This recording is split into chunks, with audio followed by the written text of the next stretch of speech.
Hey everybody, this is Johnny Beane, and we're live. It's 8:08 p.m. Eastern Time, 5:08 Pacific Time, March 31st. March 31st. There we go. Hi, 2020. 31st.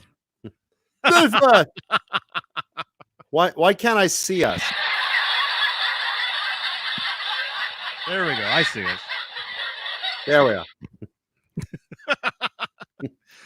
Talking guitars and 80s metal live with Jonathan Mancuda and Johnny Beane. Welcome, welcome. Make sure to subscribe. Click that bell so you get an alert. Let us know in the chat. Did any of you guys get the half-hour mark alert half an hour ago? Letting you know that we were going to be on? Because I didn't get one. I didn't get one either. And we had a problem with that last week. Mm-hmm. Maybe they ran out. What the fuck? I don't know. Brendan says no. There's a lot of you here, though, so that's nice. Sean Mahoney says yes. And no, Dave. I don't see him. You got the alert? John BL. Okay, John BL says he got the alert. Very good. Very good. Yeah, let us know in the chat if you guys got the alert. And also, we're live on Facebook, so leave a thumbs up. You can share the video on Facebook to all your friends, all your Facebook friends. And your enemies. And all your enemies. And this is also a podcast, so make sure to listen to this on Spotify, Apple Podcasts, Stitcher, TuneIn, CastBox, Google Podcasts, and something else. I forgot. Yeah. So, John Mancuda. It looks like some people got the alert and some people didn't. I don't understand. Yeah, I know. It's Tech More on Tuesday, but Jesus Christ, what the hell? I didn't get one. You didn't get one. No. Although people in the chat didn't get one. I was restarting my computer, right? Because I've been sitting here since I had something I had to do online at like 10 o'clock this morning. So you did that? You did that nude webcam thing I gave you the recommendation for? You make a lot of money there, man. No, look, I got your alert for that. Hi, I'm live on cam, Johnny Beane. Mm-hmm. You know, I got that. You saw that? Tell me what you want me to wear. Tell me what you want me to do. Uh-huh. But you didn't show up? Well, I didn't want to pay for it. I mean, you were charging for it, you know? Yeah. Hey, Chris. It says Manpuda over on Facebook. Let's say, what does it say on Facebook? Manpuda. Manpuda? Yeah, Chris. Chris is saying Manpuda over on Facebook. There you go. Let's say, let's do a little roll call. Let's see who's here. Manpuder. Let's see. Let's go with my Jew homie, Joe Hervey. How are you, brother? Hugh Caldwell, Renus Pinkle, my buddy Fruitcake Tony, Gabrielle Tone Guitars, Mr. BHB Jr. Is that Bruce? I think that's Bruce. I believe that's Bruce. Let's see. Oh, look, there's a moth. It must have just flown out of my wallet. Let's see.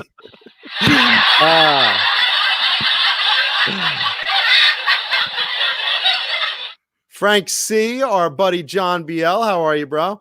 Brendan Buttcheeks, Sean Mahoney, Mike is himself, Han36 Solo, Hugh Caldwell, Frank Corcoran, Chris Bevan, Thomas Santiago, Stream Elements Bot.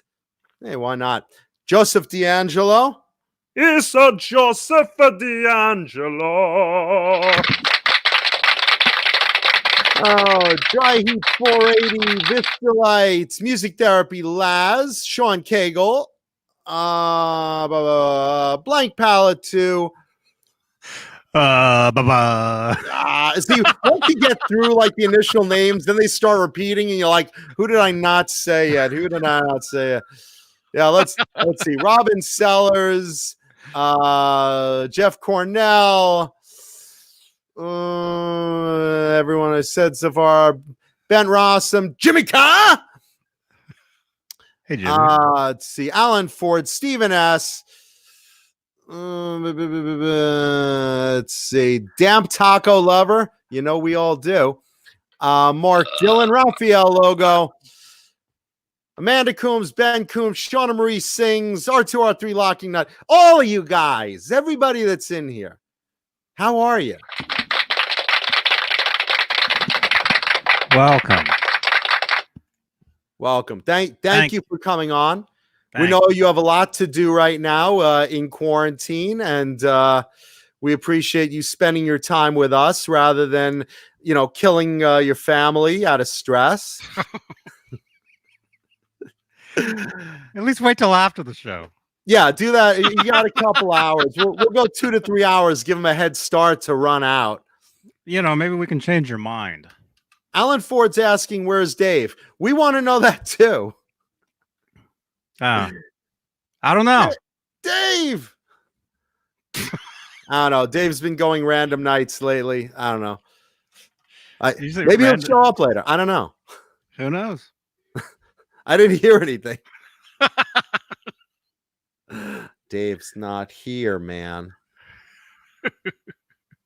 Dave's right now sleeping. He's like doing one of those Three Stooges sleep where you're sleeping, but there's like a ping pong ball.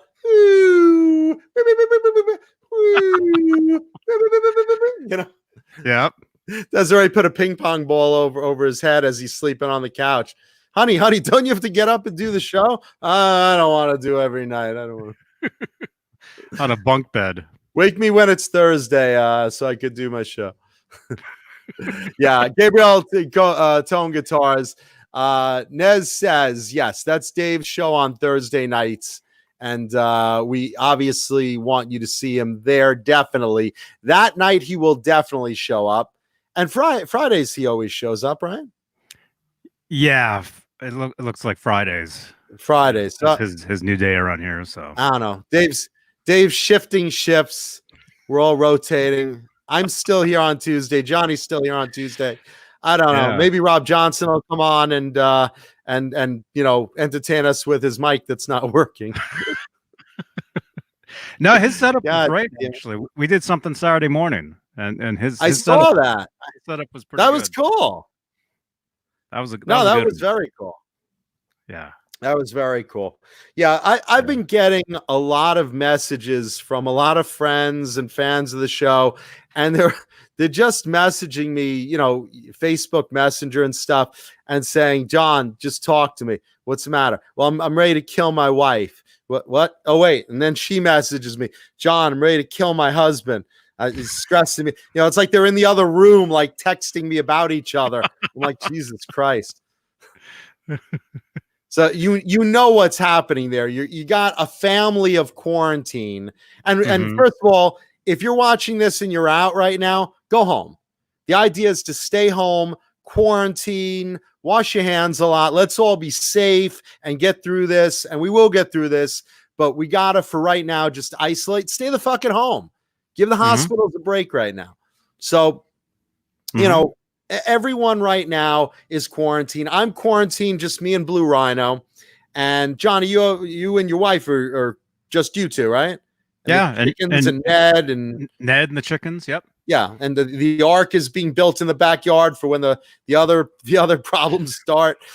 When it starts raining. No, but everyone's quarantined at home. And look, your wife or girlfriend, your husband or boyfriend, your partner, whatever you have, them to a certain level. You know them to a point that, okay, I wake up, I kiss them, I go off to work or school. Then, at night I come back, we have dinner, we watch some TV, maybe we hook up before dinner and we go back to sleep. And that's the amount of time that you usually spend with that person.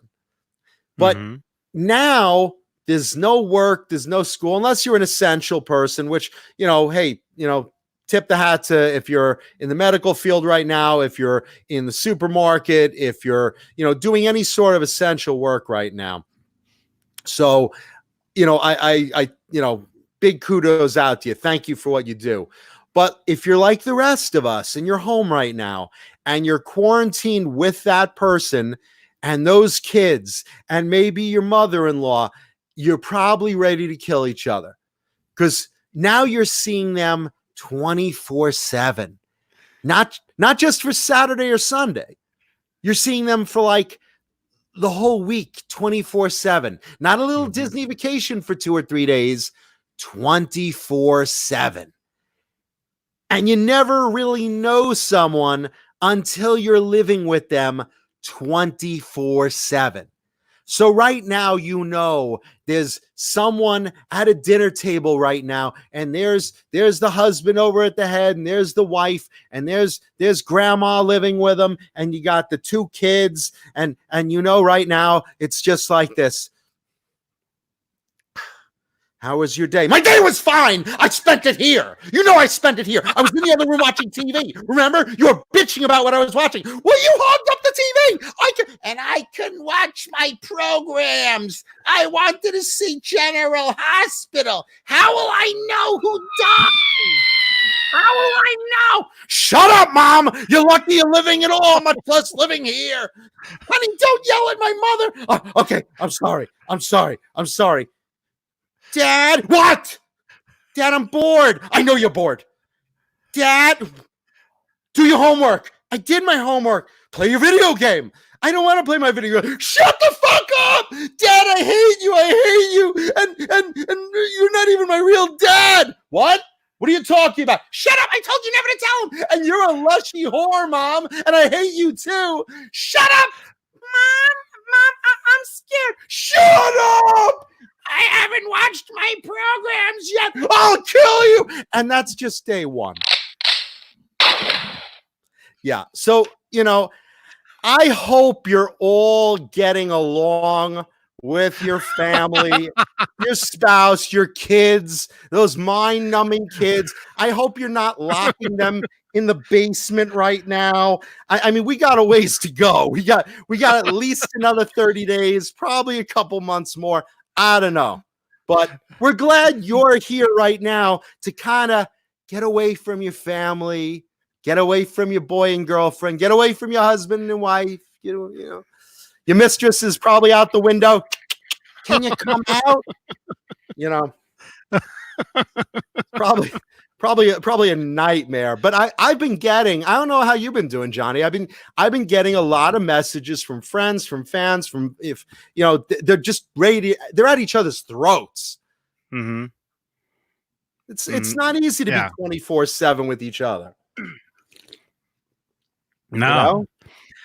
No, I mean there's those people that you see all day long on Facebook, like anyway, and now it's even more, more Facebook stuff, and you're starting to see like what you were saying, this is, I'm going crazy here. Oh yeah, stir crazy, totally stir crazy. Yeah, I mean, look, I live alone, and I'm clawing at the walls. Like I said, did any of you guys follow me on Facebook? If any of you guys follow me on Facebook, you know what happened with me last night. I saw that.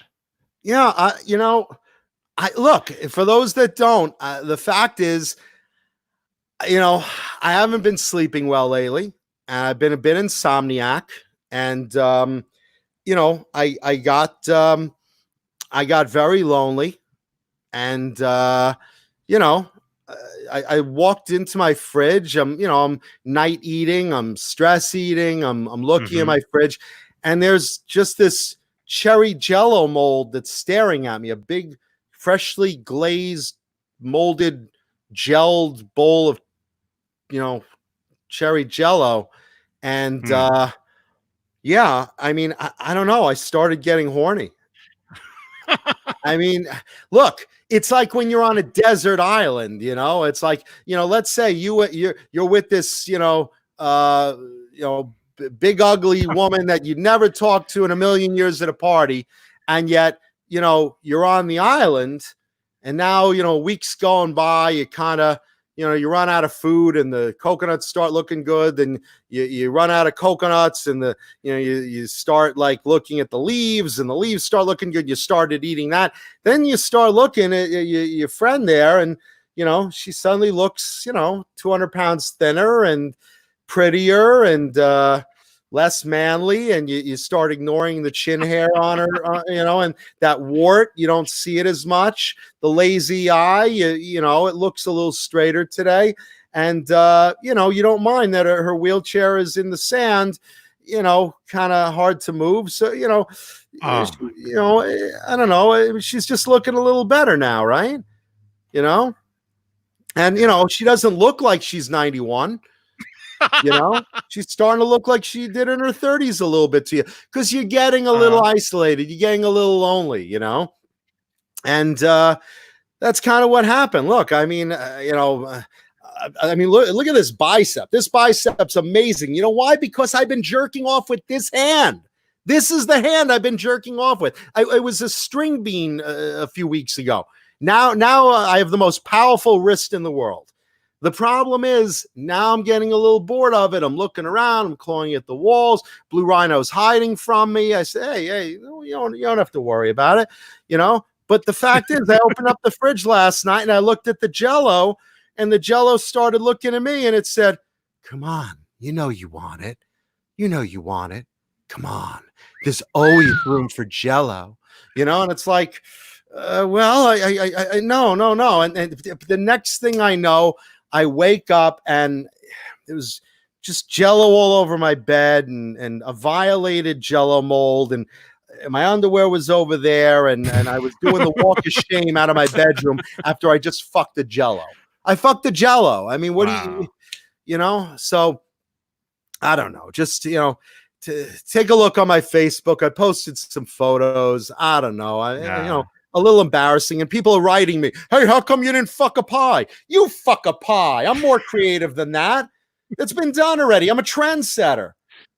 And I got consent from the Jell-O. I mean, it wasn't like Bill Cosby where he's feeding her Jell-O shots, where you see a Jell-O mold with little roofies in there like fruit, it's, look, I asked, and the fact is, I don't know. I fucked the Jell-O.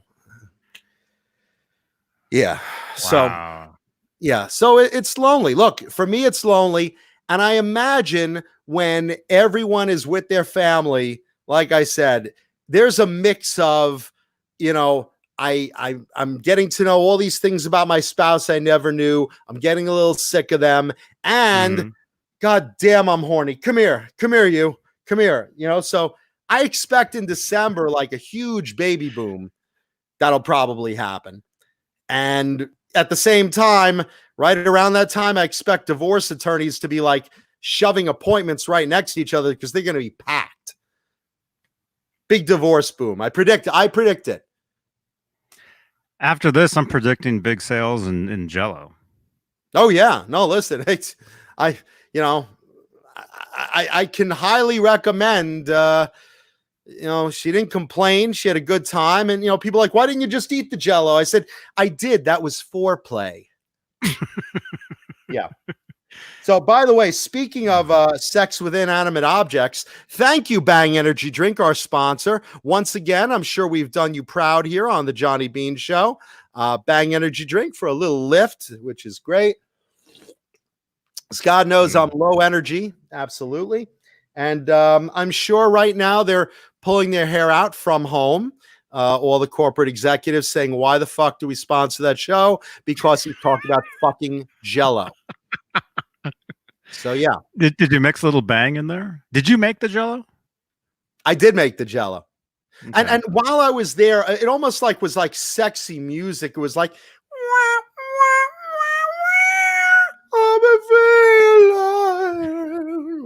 let's get it on. Pouring the water and stirring it and watching it dissolve. And I'm just like, oh, Ew. I don't know. Just something about it. Just, I don't know. It's really lonely in here, man. And I got a ways to go. Yeah. And you know what sucks? I have a whole fucking cabinet full of Jell-Os. I have, cherry and blueberry and dingleberry and snozberry and fuck you in the ass berry. And I got every flavor, So I don't know. These lonely nights are getting lonelier. Wow. I'd hate to see what happens when you move on to the pudding. Jello pudding. I like putting my dick where it don't belong. And now I'm in Jello. Looking through the bars, wishing I could touch a woman. Hey, you've been raping women, Bill, and that's not cool. Oh, and now you put away like a summer vacation. Why am I like a summer vacation, Fat Albert? Because you ain't going nowhere. Ah!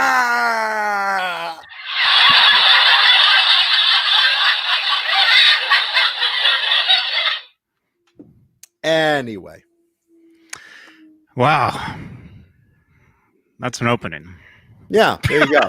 So, let's see. Kenko Dorg. Garguts Entertainment, how are you?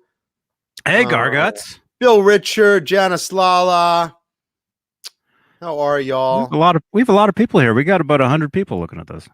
Yeah, and happy to have you guys. So I hope you guys are trying to stay upbeat during the quarantine and, you know, figure out things to do, because this show only goes on for a couple hours. So, but you know, there's reruns. Yeah, listen, now's the time. If you missed episodes of the Johnny Beane show, whether it's this show or the other show, if you haven't checked out Nez Says yet, give YouTube a little look. There's a lot of stuff. And by the way, today I have literally one of the coolest guitars out of the 1980s for show and tell today. So stick around, because while the rest of the show is going to suck, I can guarantee you, this is really a recognizable celebrity guitar from a known metal player of the 80s. You guys and girls are going to want to see it. Really, really cool. And for that, I would really appreciate if you would smash that like button, because today it's going to be so fucking worth it. You are going to be so happy you stuck around for show and tell today. Really cool, instantly recognizable guitar from a celebrity rocker of the 1980s today on the Johnny Beane Show. Yeah. I'm excited. I have no idea what it is. Oh, Fruitcake Tony always wants a hint. Very well-known hair band of the 80s. Let's see. What hint can I give without giving it away? They played ballads. They did ballads. They did like ballads. You'll know very well. They did like a top ballad. Like are they more well known for a ballad? They were well known for a lot of songs. Ballads definitely, and rockers definitely. So that both very well. And I will say it's not Pink. Lou G Flux guest. So I will say that. But I'm not saying which band, but definitely one. And I'll say this. It's a band that's still going. Some members may have changed, but most of them are still together. And I'm not saying which band. I see a lot of guesses in the chat, but trust me, it's a guitar you'll be like, oh, fuck, you have that? That is super cool, John. So definitely a very well-known metal band, and a band I really like a lot. Nice. A lot of cool guesses in the chat. Yeah. Look, I see Winger, Warrant, White Snake, Motley Crue, Faster Pussycat, Firehouse, Guns N' Roses, Kiss, White Lion, etc., etc., etc. O'Connor. It's a good one. It's a good one. Today's, I figured, you know what? Everyone's ready to kill each other at home today. Everyone's really clawing the walls today. I'm gonna bring out something really neat. Yeah, I'm gonna bring out something really neat. So nice. Thank you, Bent Rossum. Yeah, so that's the story. So everyone's up in arms on their own and surviving the quarantine. Let's see, because I know I missed a couple of things in the chat. I'm just gonna dig through. Let's see. A lot of stuff. Keep those guesses. Keep on guessing. Keep guessing, because I guarantee someone will have the band right. Maybe or maybe not the guitar. I don't know, but someone, I'm sure, among the guesses in the chat, I'm sure somebody will or has already guessed the band. So keep guessing. Keep guessing band names. Keep guessing band members. You know, the guitar players' names. Guess the songs you think the guitar was used on. This guitar was used on a lot of songs. You'll see it in multiple music videos. You've seen it in multiple concert tours. You'll definitely recognize it. And it's cool as fuck. Really cool one. I was very, very happy to add that one when I got it. So let's see. Nice. Let's see. Yeah, please leave thumbs up. Thank you. Take a second and leave thumbs up just so you don't forget about it later when you regret it. When you're like, God damn it, I didn't mean to leave that thumb up. Do it now anyway before I torpedo the show into further lack of quality. So please. Yeah. Wow. A lot of good guesses. Yeah, Anthrax, Cinderella, Bon Jovi, Skid Row, Morbid Angel, Pantera, Eric Turner, who's Warrant, Pretty Boy Floyd, McMars, who's Motley Crue. Bill Richards says not one 80s hair metal star has the virus yet. Hard to believe.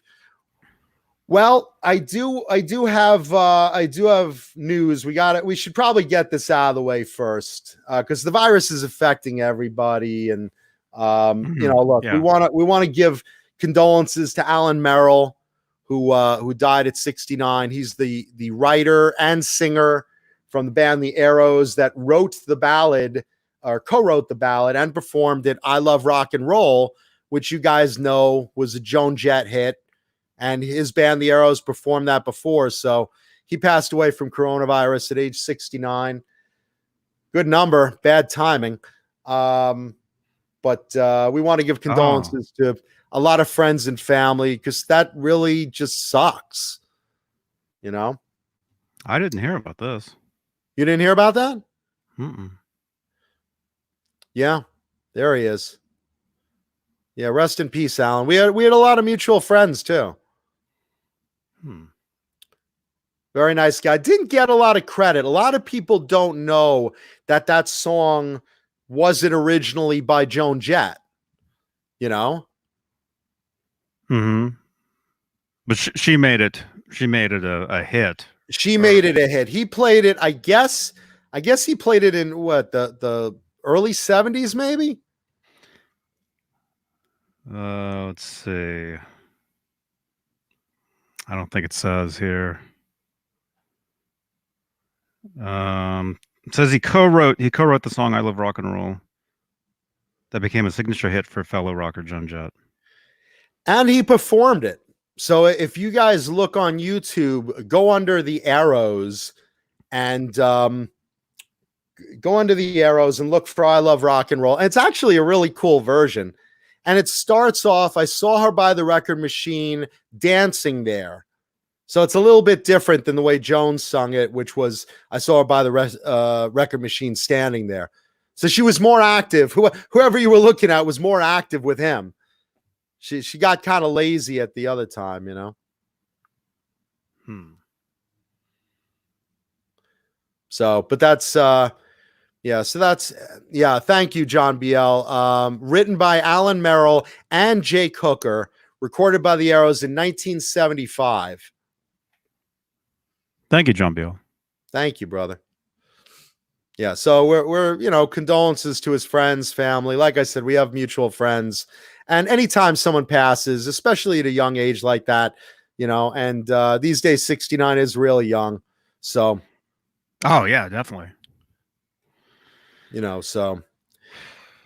And let's see. Will I be giving a guitar away? I will, but it won't be mine. So if anyone wants to send me a guitar to give away, listen, I'm happy to give it away. Just someone basically, look, if you're a small boutique guitar dealer or maker and you want to build a guitar, not one that's being built for me already, so don't do that. But a different one. If you want to get rid of something that you want a little promotion for your company, we're happy to promote you guys and give away to our lovely and awesome audience a guitar or any equipment. You got pedals you want to give away, you make pickups, you want to give a set away.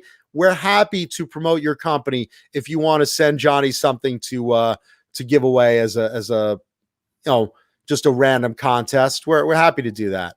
So definitely. There's an address down below in the description there.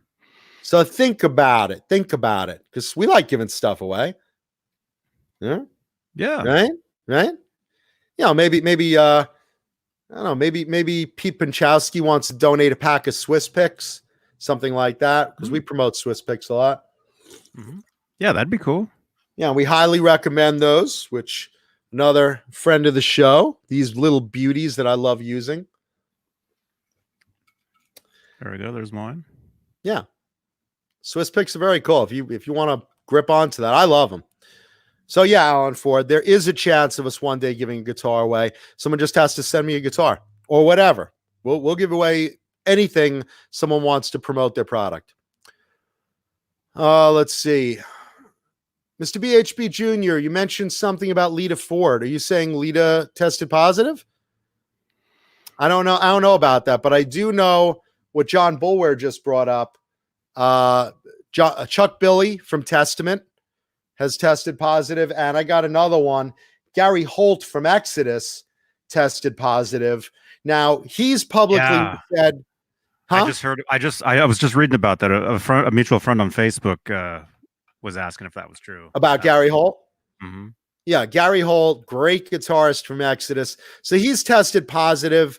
His wife thankfully didn't, and he's getting over it. He's gone through most of the bad symptoms. Luckily, he's not as bad as some of the other people it's affected. So he seems to be getting over the hump, and we wish him well.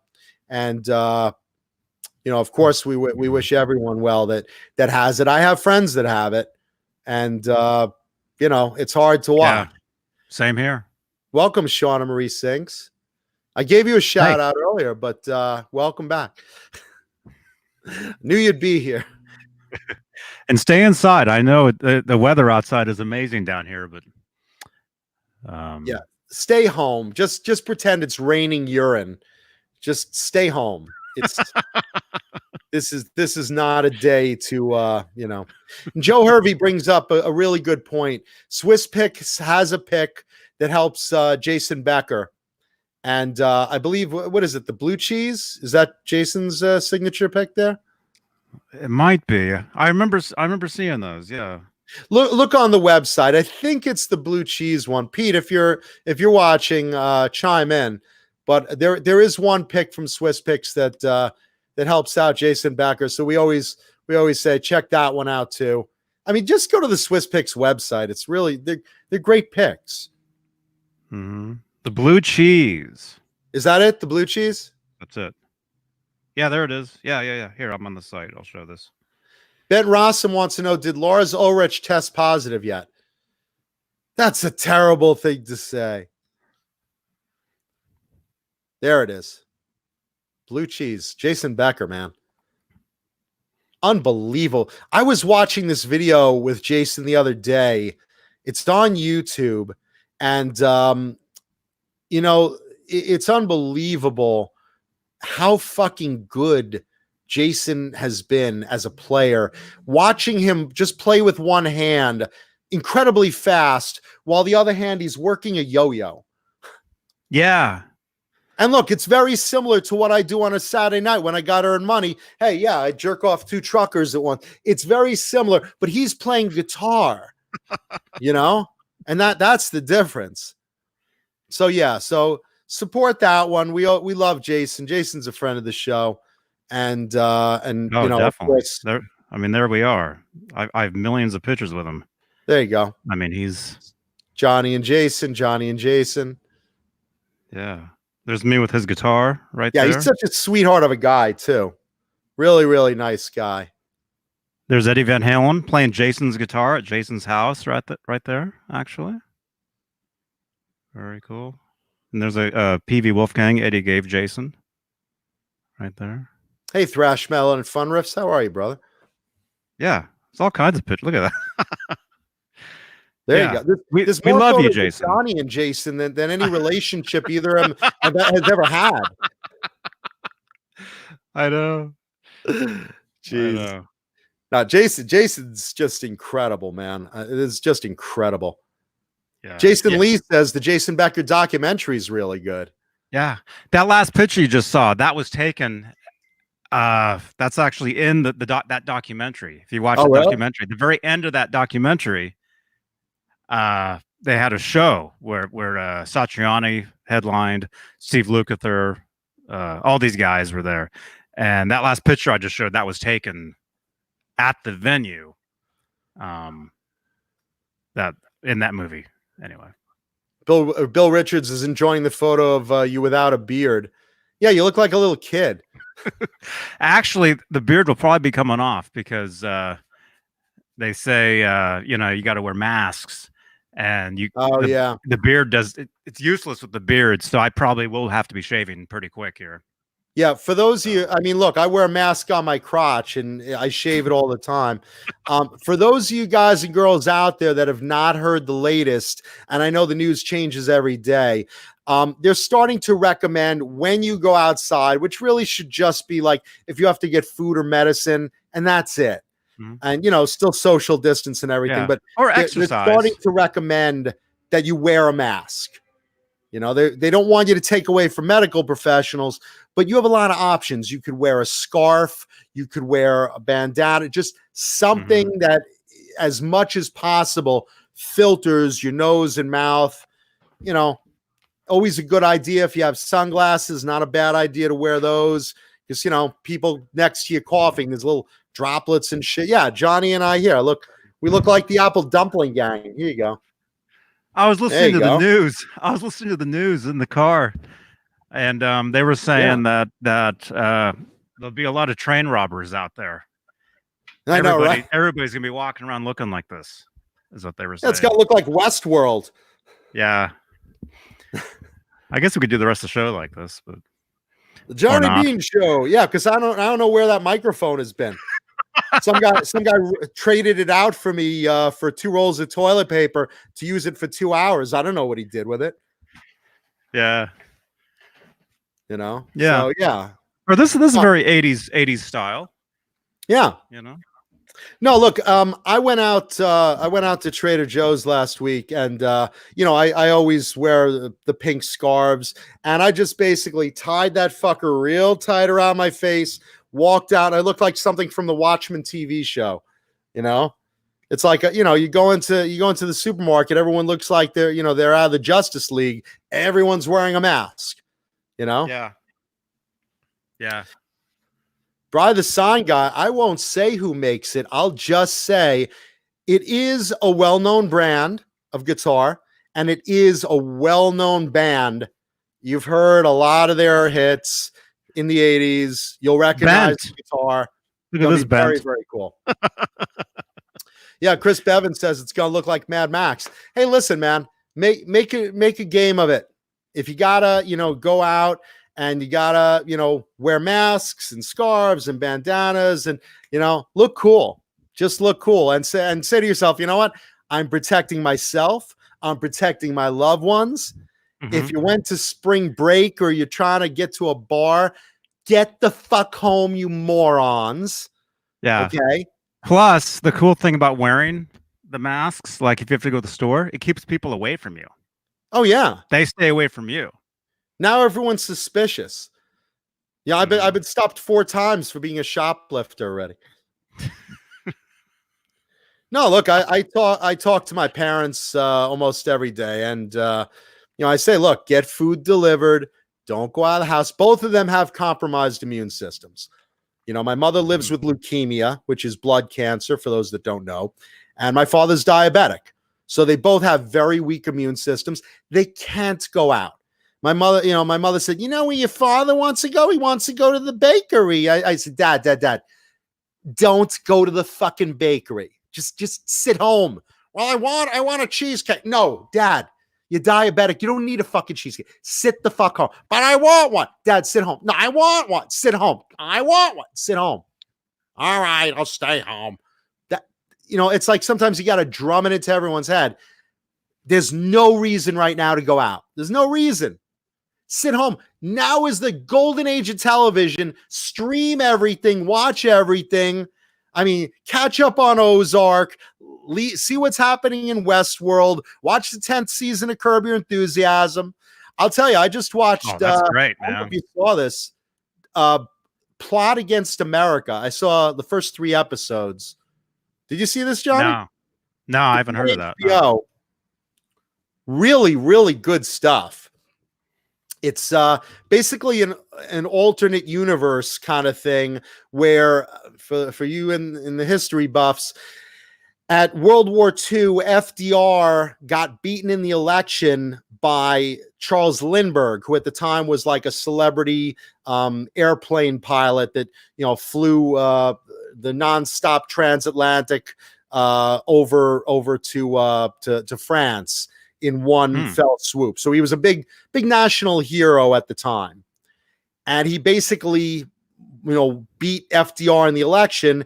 And it's basically showing what would happen if the United States didn't enter World War II, but rather made an alliance with Hitler. It's really wild. Joe Hervey, you're a Jew. You got to watch it. It's really, really wild. And yeah, Jason Lee, now is not the time to call in hookers, because now, syphilis is not the worst thing they're carrying anymore. Now it's coronavirus. So I know you're lonely. And especially, I haven't watched it yet, but everyone and their mother is talking about Tiger King.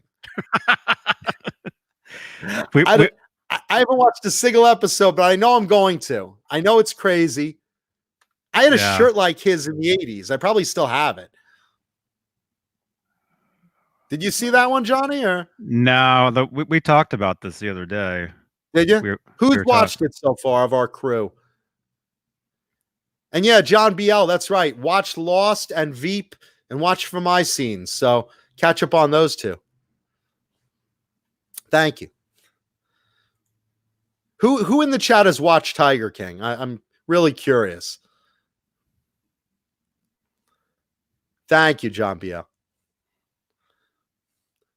There you go. I probably still have a shirt like that. I have so much of my 80s like stage clothes stuff. I'll make no mistake. G. Bushnoff, I will be watching it. Because everyone said, Mancuda, this is a crazy show. You need to watch this. And look for a new show that I'll be putting out called Dessert Fucker. What it'll be a hidden camera show, and it'll basically be me going into bakeries and restaurants and things, and I'll basically be walking in a bakery. I'll be like, hi, can I help you? Yeah. Do you have a jelly roll? Yes, we do. Is that it right there? Yeah. Okay. Can I what type of jelly is in it? Is it joy jelly? It's raspberry jelly. What joy jelly? Yeah.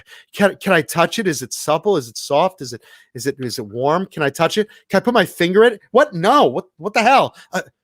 Are those cream puffs? Do you have cream puffs? Are those cream puffs? Hey, asshole! You're that dessert fucker guy from TV.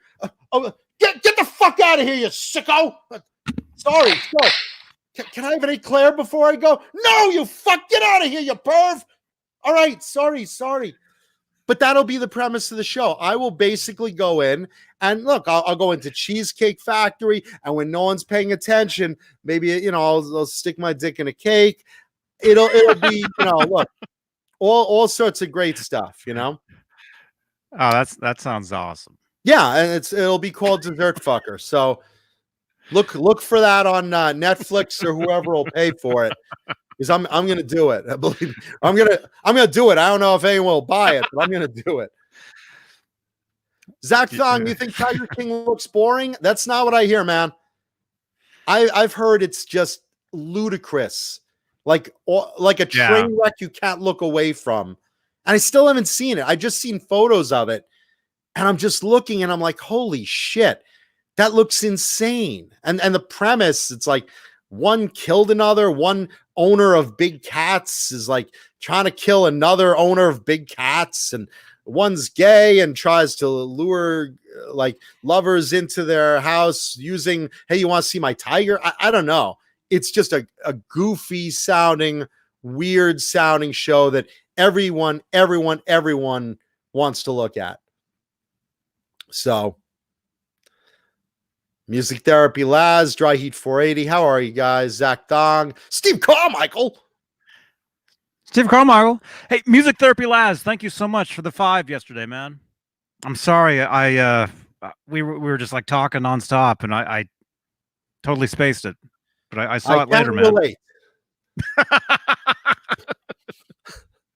Thank you, though, man. Yeah, make sure you guys check out Music Therapy Laz and his channel and his videos.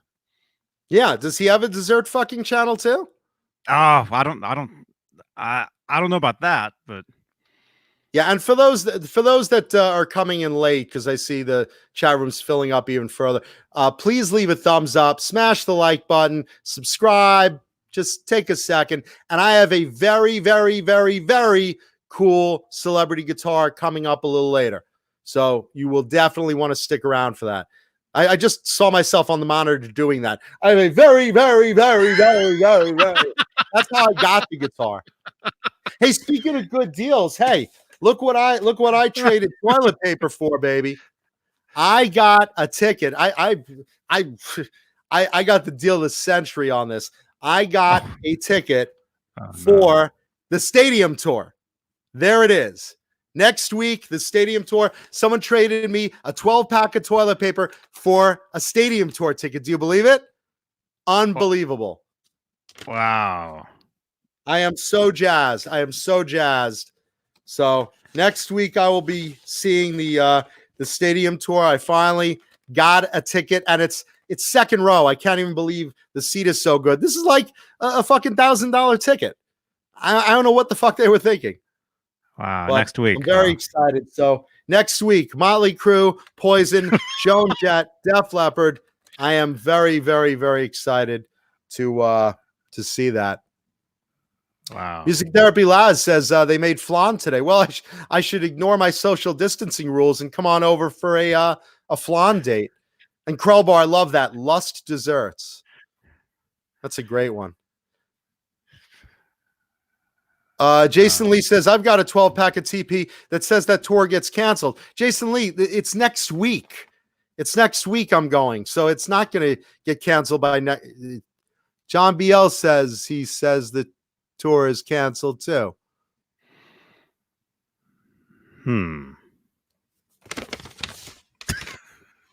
Oh, fuck.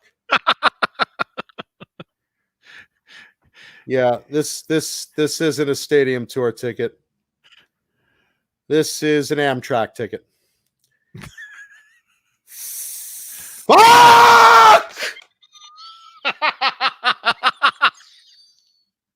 What am I going to wipe my ass with now? The ticket.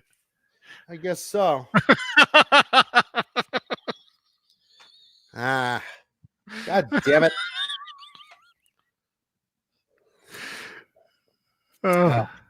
That's funny. Yeah, that's great. That's just great. God damn it. Well, you know what? I'll call the guy. Hold on.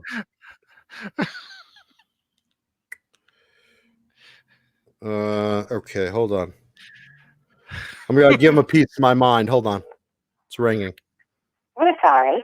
You have reached a number that has been disconnected or is no longer in service. Oh, come on! Reporting an error. Please check the number and try your call again. I just called the guy this morning. What the fuck?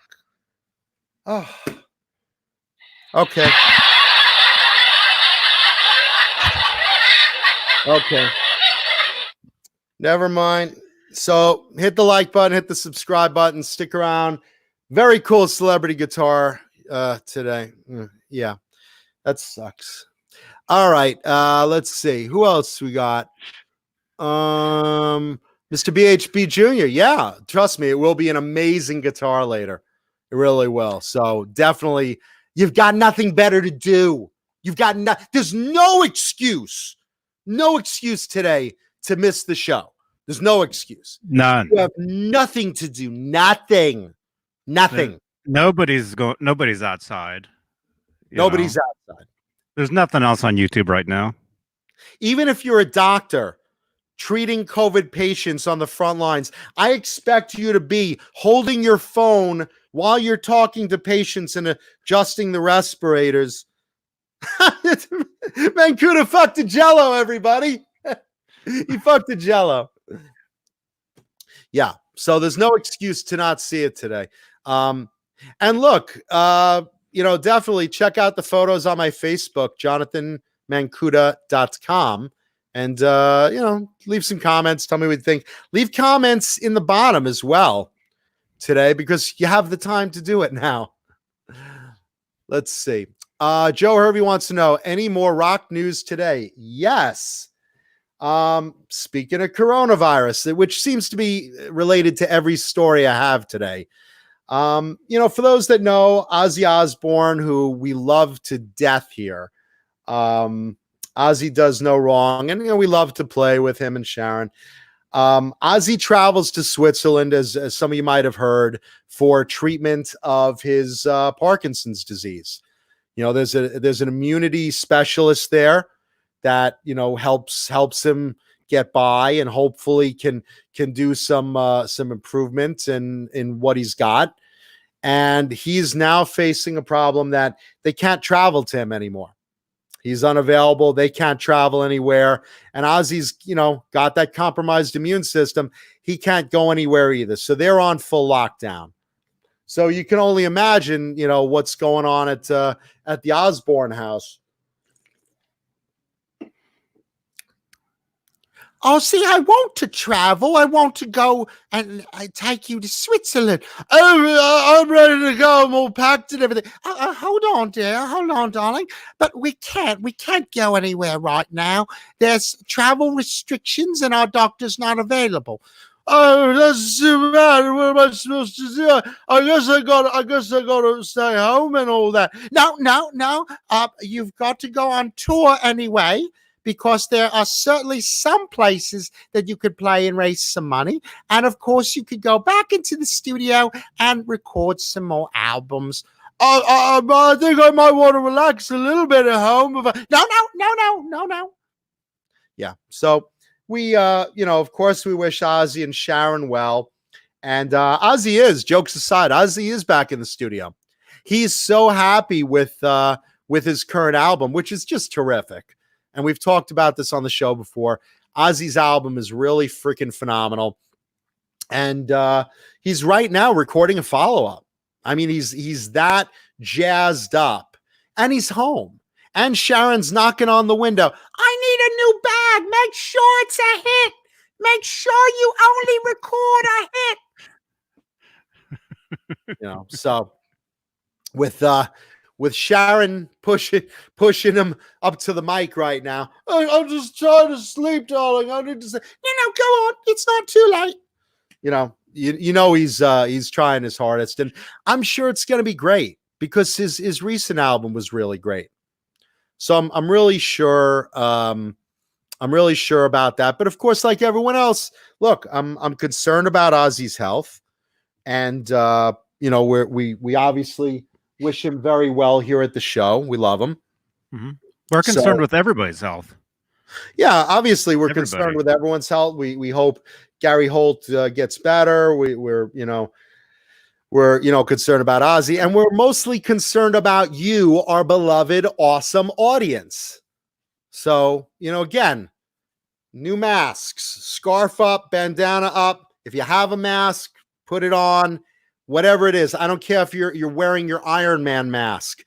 Wear it now if you go out for groceries or medicine. And no other reason. Don't go out. Stay home. Watch the show. Yeah. Let's see what else we got.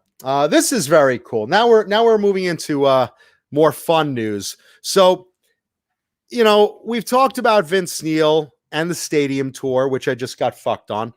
And look, Vince Neil was he was a fucking fat heifer. Okay. And we love Vince, but the fact was he was super out of shape. But part of the contract was, look, we're going to pay you a shitload of money to do this stadium tour. You got to get in shape. And Vince said, I'm going to do it. Well, there is now a video on YouTube.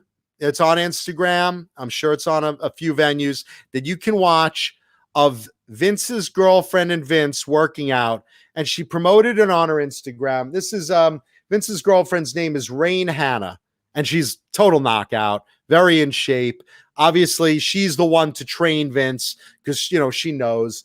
And I guess they have a home gym there that's probably hasn't been used in years by Vince.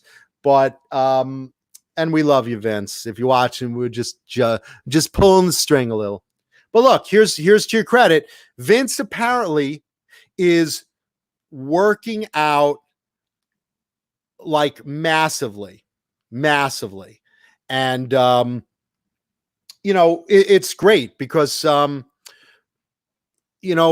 we really want to see Vince get back in shape, not just for his health, but look, to perform. We want the guy on stage in shape and doing well.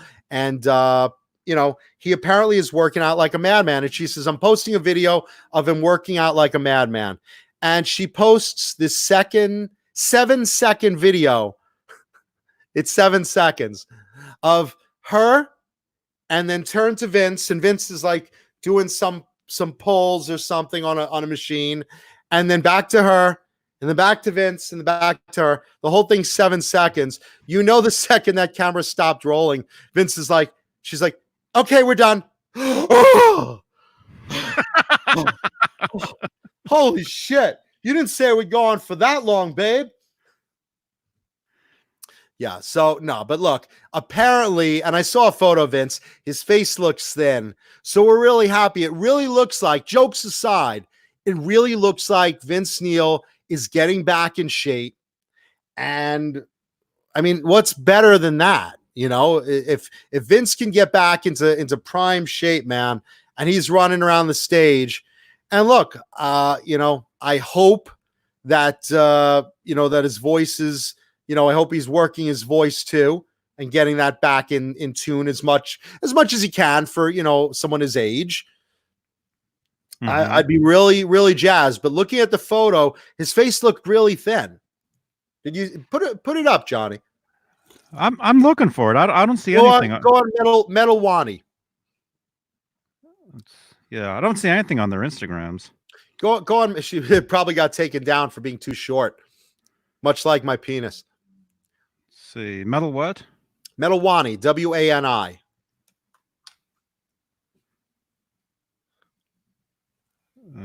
Okay. Wait a minute. And yeah, Krellbar said it. Money talks because they're getting paid millions of dollars for that. Hey, Sandra Pocorni. Pocorni. Pocorni. Pocorni. Me love you a long time. Hey, Sandra. Right now, her husband's looking. Why does he always do that to you? Metal Wani. I'm seeing stuff from years ago.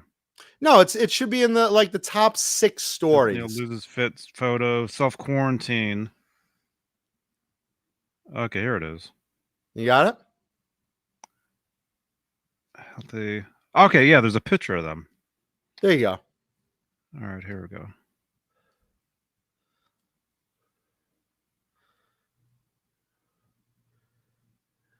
Look at that.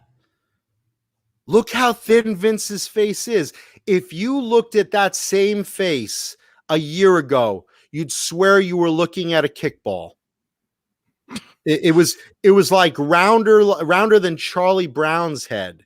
And now look at her. He looks good, right? You know what's funny? I'm just noticing where her hands are. Her hands are probably like off camera behind his cheeks, pulling them together. She's probably pulling his cheeks tight. Which cheeks? Yeah, she's pinky, giving his ass the stinky pinky, and Teddy. Let me see if I could get this right. Forgive me if I butcher this. Teddy Soquelardis.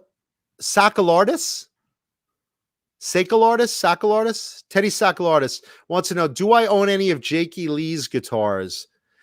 I have come close to getting 2 of them, and both failed me. I came close to getting the blue one, the blue one, the blue burst that Charvel makes a replica of. I asked Jake at a NAMM years ago, okay, who has it? And he told me he gave it to a fellow musician, and that she had it now. And I looked her up. I said, hey, would you consider parting with this guitar? Well, it was a gift from Jake. If Jake said it was okay, I guess I could. So, I basically was trying to get back into contact with Jake. At the same time, Charvel Guitars was contacting Jake and saying, we want to make a replica of this. Can you get it back? So Jake, who previously said, yeah, if I could help you get a guitar, sure. Now he got it back for Charvel, and, it's not obtainable now. And now you can get those great Charvel reissues of it, which really play nice. If you guys have seen that, it's got the fixed bridge, and it's a really good playing guitar. But I didn't wind up getting that. And they made Jake a prototype of the white Charvel reissue, which, if you're really in the know, Jake's original white Charvel is actually a Fender.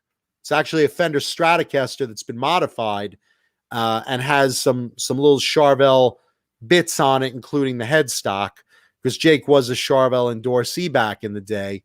And I was almost at the point of getting that prototype from his guitar tech, who Jake had gifted it to. And at the last minute, the tech basically raised the price. I backed out, and I regretted it later. And then I contacted the tech later, and he says, you know what? I just don't want to sell it at all. I shouldn't have offered it for sale. And that's my Jakey Lee story. So no, I'd love one from Jake, but I don't have one. So Jakey Lee is not tonight's celebrity guitar that I brought on for show and tell.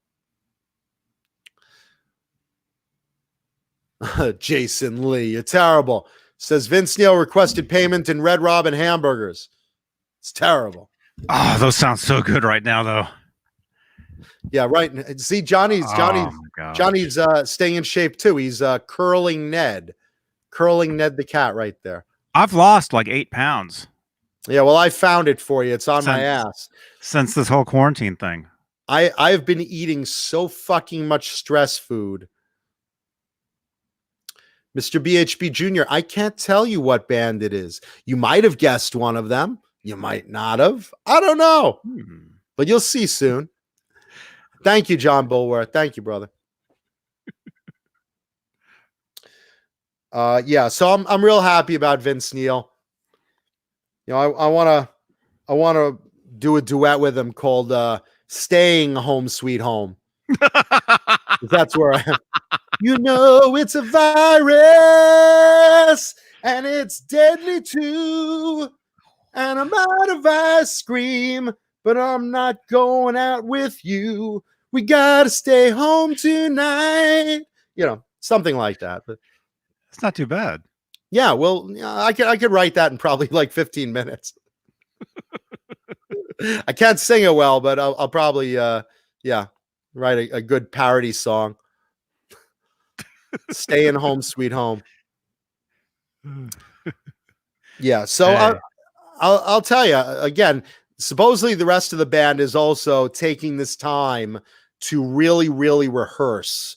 So seeing Motley Crue getting in fine form, and Vince especially really working out. And I'm joking about the 7-second video. I mean, yeah, it was funny just seeing Vince for 2 seconds of that 7-second video saying, yeah, he must be working out like a madman. But the fact is, proof's in the pudding. Look at his face. He looks great. He looks really good. Oh yeah, he looks good. Yeah, I mean, I'm not going to think about him when masturbating later or during the show if you're below the mic line. But I'm really, really, really glad about that. Let's see. Jason Lee says Vince Neil's cameo video was effing hilarious. Oh, you're talking the 7-second video? Yeah, it's a funny video. Look, if you guys go on Instagram, and again, his girlfriend's name is Rain Hannah. Or you could probably just Google Vince Neil or look on Metal Wani, Wani, and it's up there. And you can see it. It only takes 7 seconds. It's funny to, Vince is working like a madman. Just look over and there he is. And there he is. And scene. That's it. Okay. Hey, Miko. Hey, man. He's kick-starting that heart right now. Let's see. Just reading the chat. Thank you, Sandra. And thank you, Bent Rossum. No, Fruitcake Tony's saying, who are you kidding? Vince ain't going to get back in that kind of shape. I mean, look, how old is Vince Neil now? He's got to be like 60, 61, something like that. He's got to be in his 70s. You think he's in his 70s? Nah, come on. He's probably close. No, I think he's probably, my guess is like 61, 62. What do you think? Oh, he's not even that. What? He's only Was he 29 again? 59. 59. Okay. Hey, listen, I turn 29 every year, so if I can do it, Vince can do it. 59. But listen, Fruitcake Tony, what I was saying is, I mean, look, when you're 59, you're not going to look like you were when you're 18. Whether you're a guy, girl, I don't care if you have Richard Simmons behind you and go on, Vince, go on, you can do it, Vince, go on, oh, yes, shout at the devil, you go, Vince, go, oh, shout at the devil. It's not going to happen. No matter who's working you out and what you do, you're not going to look 18, but you can still get into kick-ass shape. Look at guys like Steven Tyler. Look at guys like John Bon Jovi. These guys are still in great shape. Look at George Lynch. Holy shit. The guy's ripped to shreds. Well, he was always in shape, though, that guy. Well, his guitar is 14 and a half pounds. That'll also kind of keep you lifting weights, but with that said, I mean, look, a lot of these guys can get in shape if you really put your mind to it. And I've said this before, if I do acting gigs that require me to be what I call my camera weight, which is like, 226. I mean, right now I'm going to guess 255, maybe something like that. But if I had a gig in a couple of weeks, I canned white tuna, apples, water, celery, spinach, raw spinach. I mean, Jello. Yeah, not Jello. No, but there's certain disciplines that you do, sashimi, certain things that you can eat that if you really work out and you just keep working out and you cut down, drink just water, no sugar stuff. I said before, I can get down to my weight, I'm sure, in about 3 weeks. If I really disciplined, if I know I'm getting a role that's going to be seen by a couple million people, and I know I'm getting paid a chunk of money for it, you better believe I'm going to do it. Now take Vince Neil, who's going to be seen by a gazillion people and getting paid millions for it, which I'm not. You can find that incentive to, really, really get yourself cut and ripped and work down to that goal weight very fast. More than just your husband or wife saying, honey, you look like I don't know, put on a few pounds. No. Oh, no. No. Well, you have. I have. And just more than just like a spouse giving you that little pep talk. You can find, you find yourself taking off that weight for money very quickly. Very, very, very good incentive when you offered a couple $1 million like Vince is. So yeah, per show, by the way. Yeah. Oh my, really? Denko Dor says he still looks fat. Hey, he's working on it, man. If you look at the before and after to what he is today, Vince looks great. Kudos to him. And thank you, Nightbot. Yes, let's see if we can get 100 thumbs up while we're watching, because I have a guitar coming up today that is so worth it. So worth it. How many thumbs are we up to? 60? Two. I don't know. We have 100 plus people in the chat alone. How many thumbs are we at right now? I think 60. All right. Take a second, guys and girls. Please leave a thumbs up. Because Johnny's not giving me my normal paycheck today. Or actually, he is. He's giving me the same normal paycheck I get all the time. Nada. A box of Jell-O. And hey, Ben Rossum lost 7 pounds. Way to go, brother. Congratulations, Tom. Yeah. Oh, and let's give a quick shout out to Tom Jr., Ben's son, who watches the show. How are you, brother? Now, I've talked about him before. He's a teenager alone in the house, and he's violently masturbating. Like, I mean, just socks are like stiff like boards, and washcloths are crusty like a piece of matzah. He thought he had a piece of matzah under his bed. It was a washcloth. He's jerking off that much. So, hey, listen, it's healthy. Get a little exercise, get a little frustration out, and don't talk back to your parents, and you're golden. He thought it was a plank of wood under the bed. It was a towel. Fruitcake Tony asks, has anyone in the chat guessed the artist of tonight's celebrity show and tell guitar? I will say, because there's been so many different guesses, yes, somebody has guessed the artist. I did see it while I was scrolling. And keep in mind, there's about 50 choices that you guys have guessed, but one of those is correct, at least on the artist. So I haven't seen the guitar itself name, but again, you'll know what it is when you see it. You'll be like, oh man, you have that? Yeah. Let's see. So, kudos to Tom Jr. Keep it sliding, kid. And hey, try Jell-O. Try Jell-O. Trust me. It's not bad. How are we doing on thumbs up? Are we at 100 yet? I see 65. All right. Well, it's coming up. Like a slow old man's erection as the Viagra kicks in. The thumbs up is slowly kicking in. If you're watching right now, just take a second. Hit the like button, please. 66. Yeah, it thank should be Ben Rossum. Thank you. Shouldn't be too hard to get 100 thumbs here. We got 100. We've All over it 100. takes is everyone to look down for a second. Oh, there's the like button. Click. Mm-hmm. Cool. Thank you. And we appreciate it, obviously, because we do this for you guys and girls. We love our audience. And more than that, we appreciate you and we want you to stay safe. So we thank you for taking your time, staying home, and watching the show. I'm not giving you any value in life. So, but you could be watching, Tiger King right now, but you're watching this instead. Yeah. Give him good ideas, Johnny, because Tiger King is so much better than this show. Yeah, you could be watching Tiger King, but you're here watching this idiot. Here I am.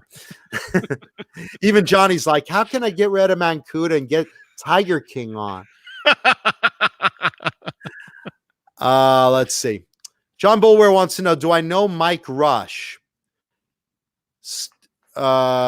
Scared guy at work with them in the past. Mike Rush. That name sounds familiar.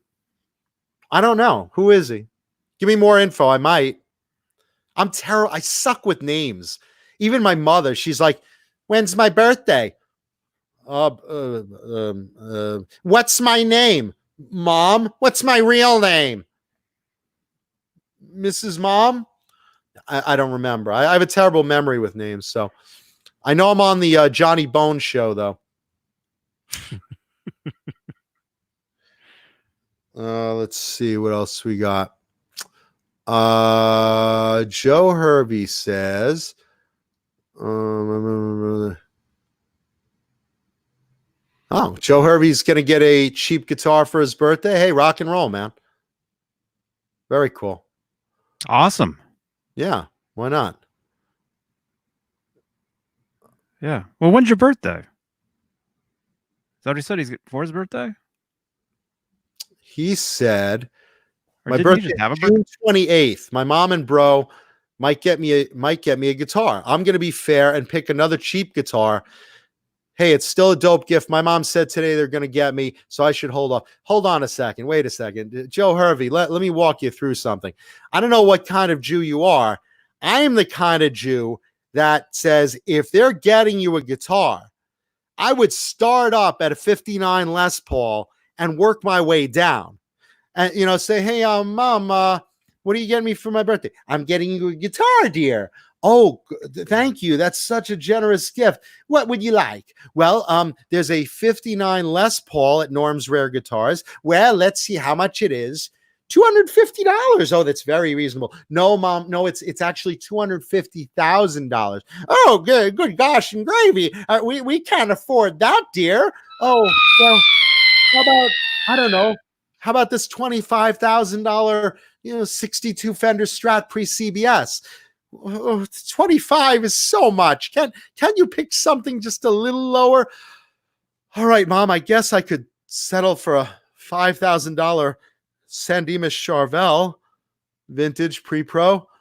Well, I guess that's more reasonable. Great. Now you don't have a pawn shop $100 junker. You have a $5K San Dimas Charvel pre-pro. Good negotiating, my Jew homie.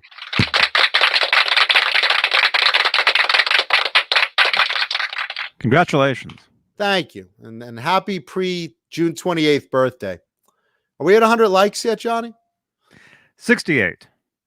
All right. Like I said, like a slow erection going up. Mr. BHB Jr. says today is Eric Clapton's birthday, and he's 75. A happy birthday out there to Eric Clapton.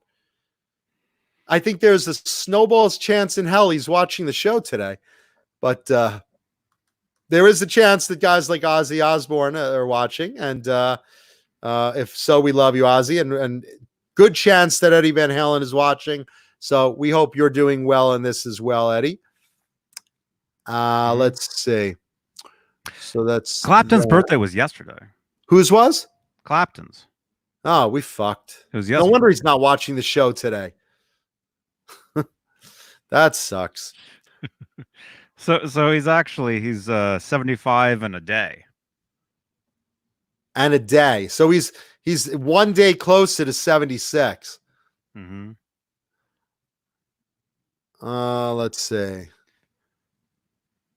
Thank you, Pooh Ninja. Appreciate that. Pooh Ninja says, throw up some thumbs. Yeah, baby. Right up there. March 31st. Hey, Riley Morgan. Krellbar says Vince Neil's new album is called Dr. Mealgood. And Joe Hervey wants to know, do I have one of the newer $180 Kramer guitars? They got some cool colors. Hey, listen, you know what? I've played the new Kramers, and again, they're made in Indonesia. I know they're not promoting that very well. They're made at the same place as the Epiphones are for Gibson. And I think for the money, I think they're built very well. I'm not a big import guy unless it's like from Japan, Ibanez, ESP, stuff like that. But for the Kramers, I especially like the Kramer Night Swan. I've said this before. I think it has a good feel to it. There's been a couple people said, yeah, it has like a little finish issue or something like that here or there. But I think they've gotten that under control pretty much. And the biggest thing, the most important thing is the original 80s Kramer Night Swans had R1 nuts, which are really, really narrow. I myself have tiny nuts, but you're not running your hands up and down them. So, the what's that? That's the is that the 1984? What model is that one? That's the Beretta Special. Okay, so that's 180. That's the entry level. And the Night Swans, the new Night Swans have R2 nuts, and they feel so good. I highly recommend them for the money. If you like the old Night Swans, I dig the new ones. Now going back to this, the entry level Beretta, the Beretta Special as they call it, how are you going to go wrong for $180? I mean, just seriously, what guitar are you going to buy that looks that cool? And what type of pickups in that, Johnny? I see it's a Zebra. Is that a JB or is that something else that's just a Zebra? Let's see. It should say down here. I would assume it's just Alnico V or 5. Is that right? Anaco 5 Magnum? Or 4? What's the Roman numeral for that? That's a 5. Anaco. Okay. Alnico V humbucker pickup, which I think is a 5. Okay. I imagine. I think that's. Is that a 5? I think it's a 4. I don't know. It could be a 6. V. Could be a downward arrow pointing at my junk. I don't know. So that's telling me it's probably just a generic Gibson pickup. I mean, let's put it this way: at $180, you could always take that Beretta nice. and you can upgrade it. Mm-hmm. I mean, it's styled at least like a JB. It looks like a JB. It looks like an old Beretta, except the old Berettas had Floyds. And this has Hugh Caldwell says it is a 5. That's what I thought it was. Mm-hmm. And Teddy. Hey, Teddy. Teddy, is it Sakelardus or Sackelardus? I look down between my legs. I see my Sackelardus. I sitting here, I feel like a sack of lard, but no, you can, of course you can have it routed for a Floyd. I don't recommend doing it yourself for sure, unless you really know what you're doing. And, a lot of us don't. Yeah, I wouldn't do it. I mean, something like that, I would, maybe does Nesdall do something like that? Does Dave install Floyds? I don't know if he goes that much. I don't think so. Hey, Jay. Hey, Jay. The great Jay Hannon, ladies and gentlemen. Jay, great hanging out with you last night, man. He's waving. He's probably traumatized that I've had sex with Jello, like everyone else. I'm not surprised. I'm actually about the Jello. Yeah. Yeah. I've done stupider things. I mean, stick around. It's an endless show of stupidity on my part. But anyway, yeah. I mean, look, it's $180, and that thing looks great for $180. And the best part, if you don't like the pickup, upgrade it. Upgrade it to a JB, and you got a pickup. The neck radius is nice on those. They have a nice feel to them. And I mean, you have the bones of a good guitar, for the price. I mean, at that price point, good God, what do you think? I mean, that's going to be great. Yeah, it's a great backup guitar. It doesn't even need a Floyd. I mean, it'd be just a great I mean, it's got guitar. Like a Fender style bridge. Yeah. Kind of like a fix, but I mean, come on, Johnny, $180. Can't go wrong. What do you got to get for $180, kids? I think that Beretta's kick ass. You can get 180 tacos. Yeah.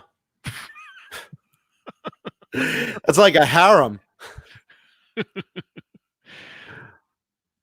Oh, and Teddy likes my Captain America shield behind me.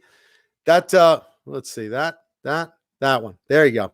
That was used in a Marvel Studios commercial. So that's a real one, actually.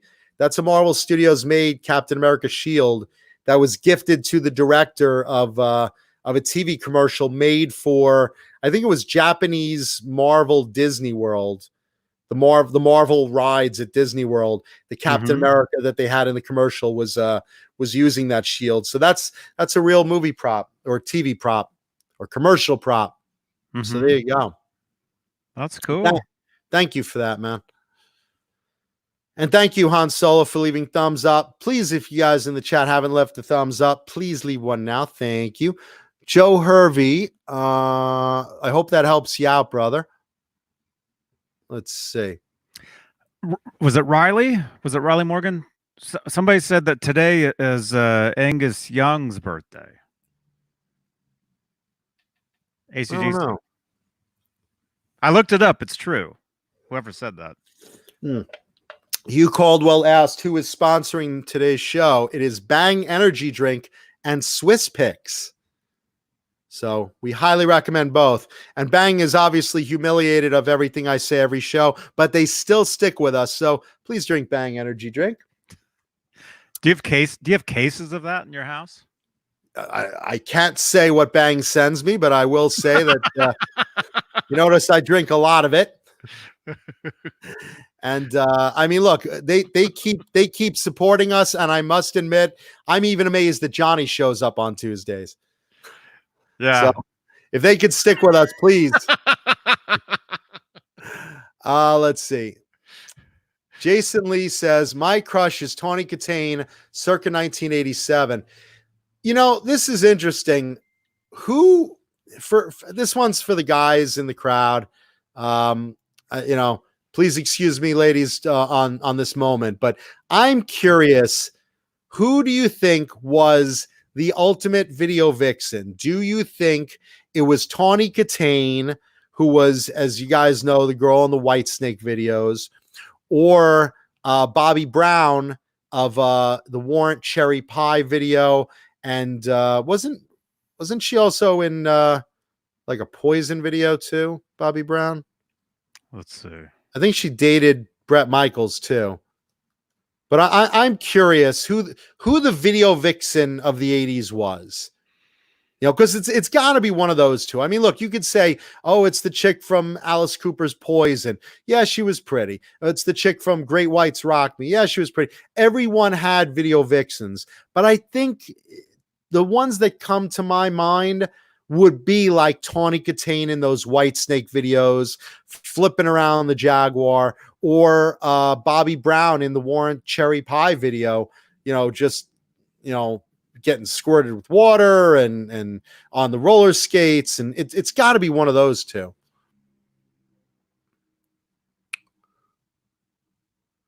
So I'm just kind of curious, since you brought it up, while I'm catching up on the chat.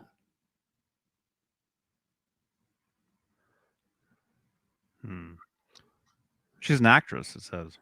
Which one? Tawny? Bobby Brown. What has Bobby done lately? Ex-Wives of Rock. Well, that was 8 years ago. Yeah, no, that's a hot one. That's something I would star in. That's like one of the obscure movies I've done, like Hollywood Sex Wars. She was in Cool as Ice, the Vanilla Ice movie. Oh, really? There you go. She was in Last Action Hero with Arnold. Okay, that's cool. I didn't know she was in that. Yeah. I mean, Bobby's cool. I used to talk to her on, I guess back in the day, I used to talk to her on MySpace. For those that remember MySpace. If you don't remember MySpace, that's okay, because Bobby Brown doesn't remember me at all. So she would, you know, now she'd go, Jonathan Mancuda. John Mancuda. What Mancuda? Wait, let me look at something. Hold on.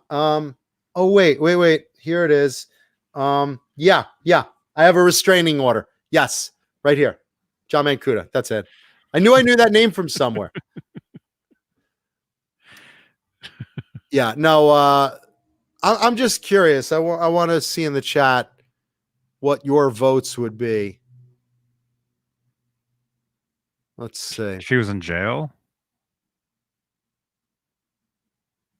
Right now, she'd be safe from the virus, probably. Let's see. Krellbar says there's always room in Jello. Yeah, for my little schmeckle there was. Let's see. Wait, did I see Steve Anderson in the chat? Yeah, Steve, is here. Steve, hey man.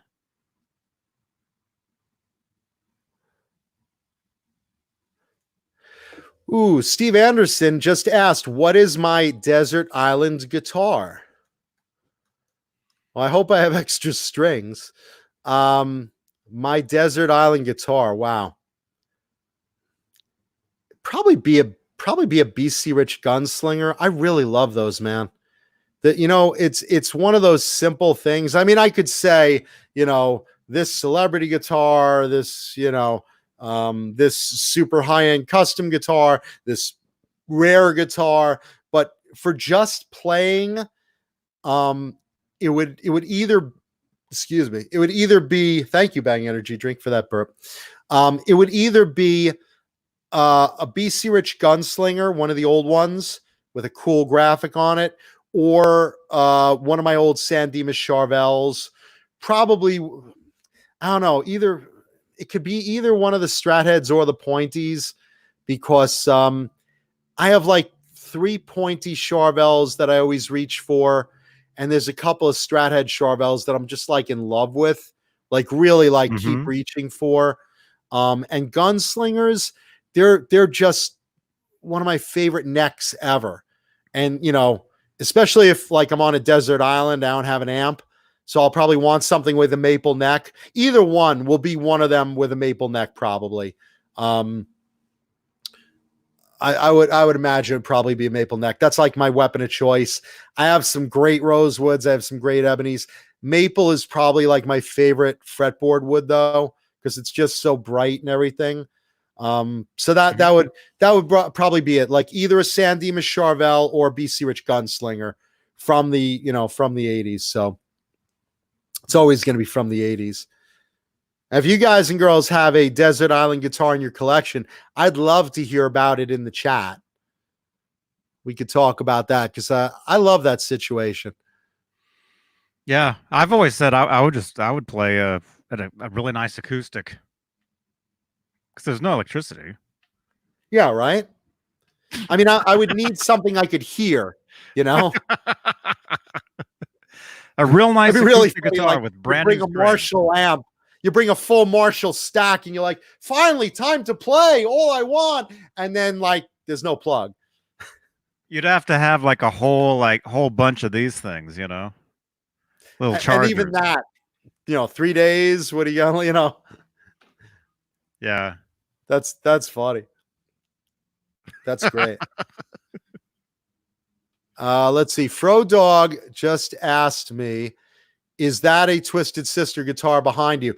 That is a that's a it's the San Dimas Charvel 40th anniversary bullseye. What it is, it was one of 11 guitars they made for NAMM to celebrate Charvel's anniversary. They recreated the first 11 Charvels made, of which this was one of, and the original one did go to Twisted Sister guitarist what's his name? Had a little brain fought.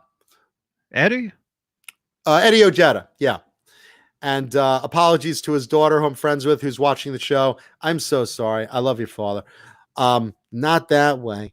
But yeah, no, that's a replica of Eddie Ojeda's Twisted Sister guitar, made in 1979, and they made it the exact same way. What it is, they took all the old tooling, all the old jigs, anything that was hand carved, they did anything with this that was hand inlaid.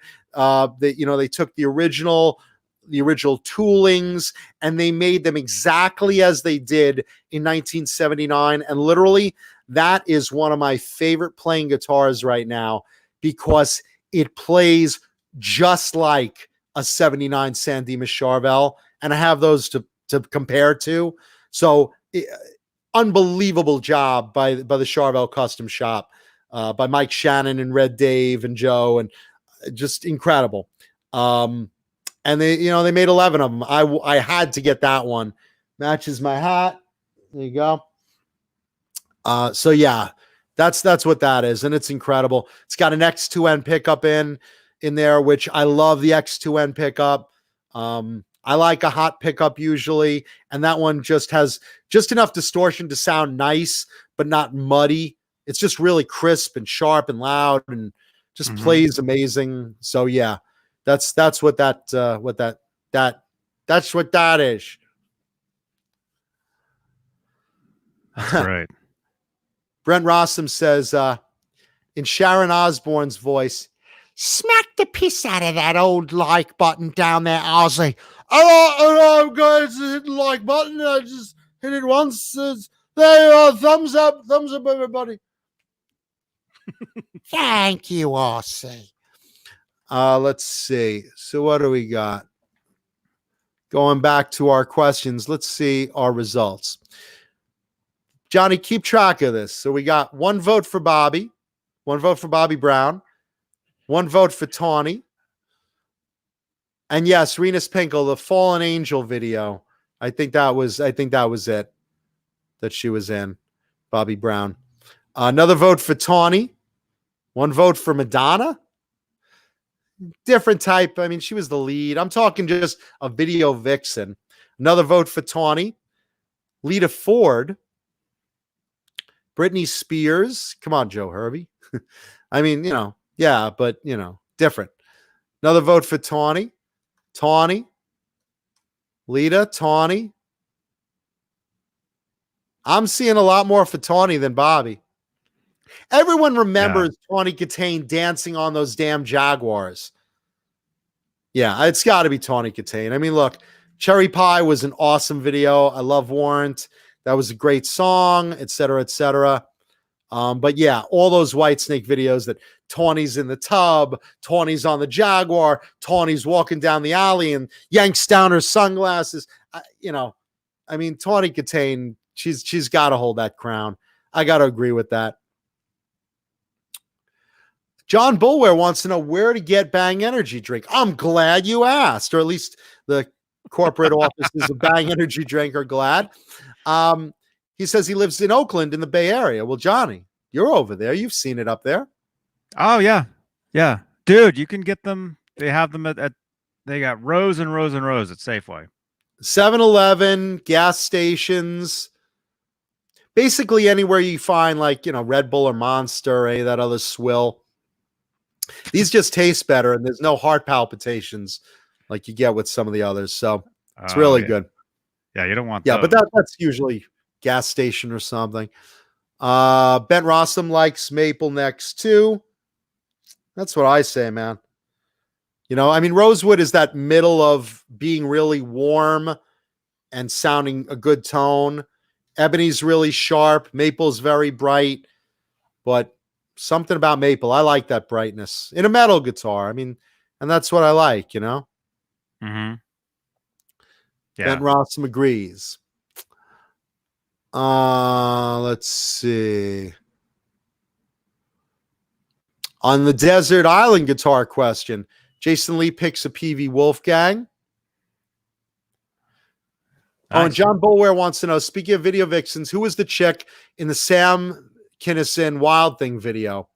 That was what's her name? That was Jessica Hahn. Yeah. Jessica Hahn, for those that don't know, was a secretary of Jim Baker, the televangelist Jim Baker, who was cheating on his wife Tammy Faye Baker with his secretary Jessica Hahn. She basically blew the whistle on him, among blowing other things, and he basically got some serious trouble for it, and she got breast implants out of it, and decided to date Sam Kinison and be a video vixen herself and pose for Playboy. And so she was in the Wild Thing video with a lot of other rockers. And that's Jessica Hahn. There she is. And she's there. Who is that? Howard Stern on the left? Oh, yeah. She was always yeah, she was always Howard. Big friend of Howard Stern. Again, she became like a pinup girl, a video vixen. once you pose in Playboy, I mean, that's, now, especially in the 80s when it was relevant. Now nobody cares about Playboy. It's like back then it's like, yeah, I got Playboys under my bed. Is that what those crusty magazines are? Yeah, the Playboys. The Playboys. Yeah, so that's Jessica Hahn, and she was in that video. Let's see. John BL, we are coming up on the show and tell guitar in another 15 minutes or another 19 minutes. But yeah, we are almost up to a very, very, very, very cool, very recognizable 80s guitar that all of you will recognize and go, fuck yeah, that rocks, Mancuda. That's cool. Let's see. We got 76 thumbs, and we have more people watching this. We're up to in total, we're up to 121 viewers. And out of those 121 viewers, if you haven't left a thumbs up, please leave a thumbs up, smash that like button, subscribe. Thank you. Fruitcake Tony, Sandra Pocorni, all chomping at the bit for what celebrity guitar I brought on the show tonight. Very, very cool. Let's see.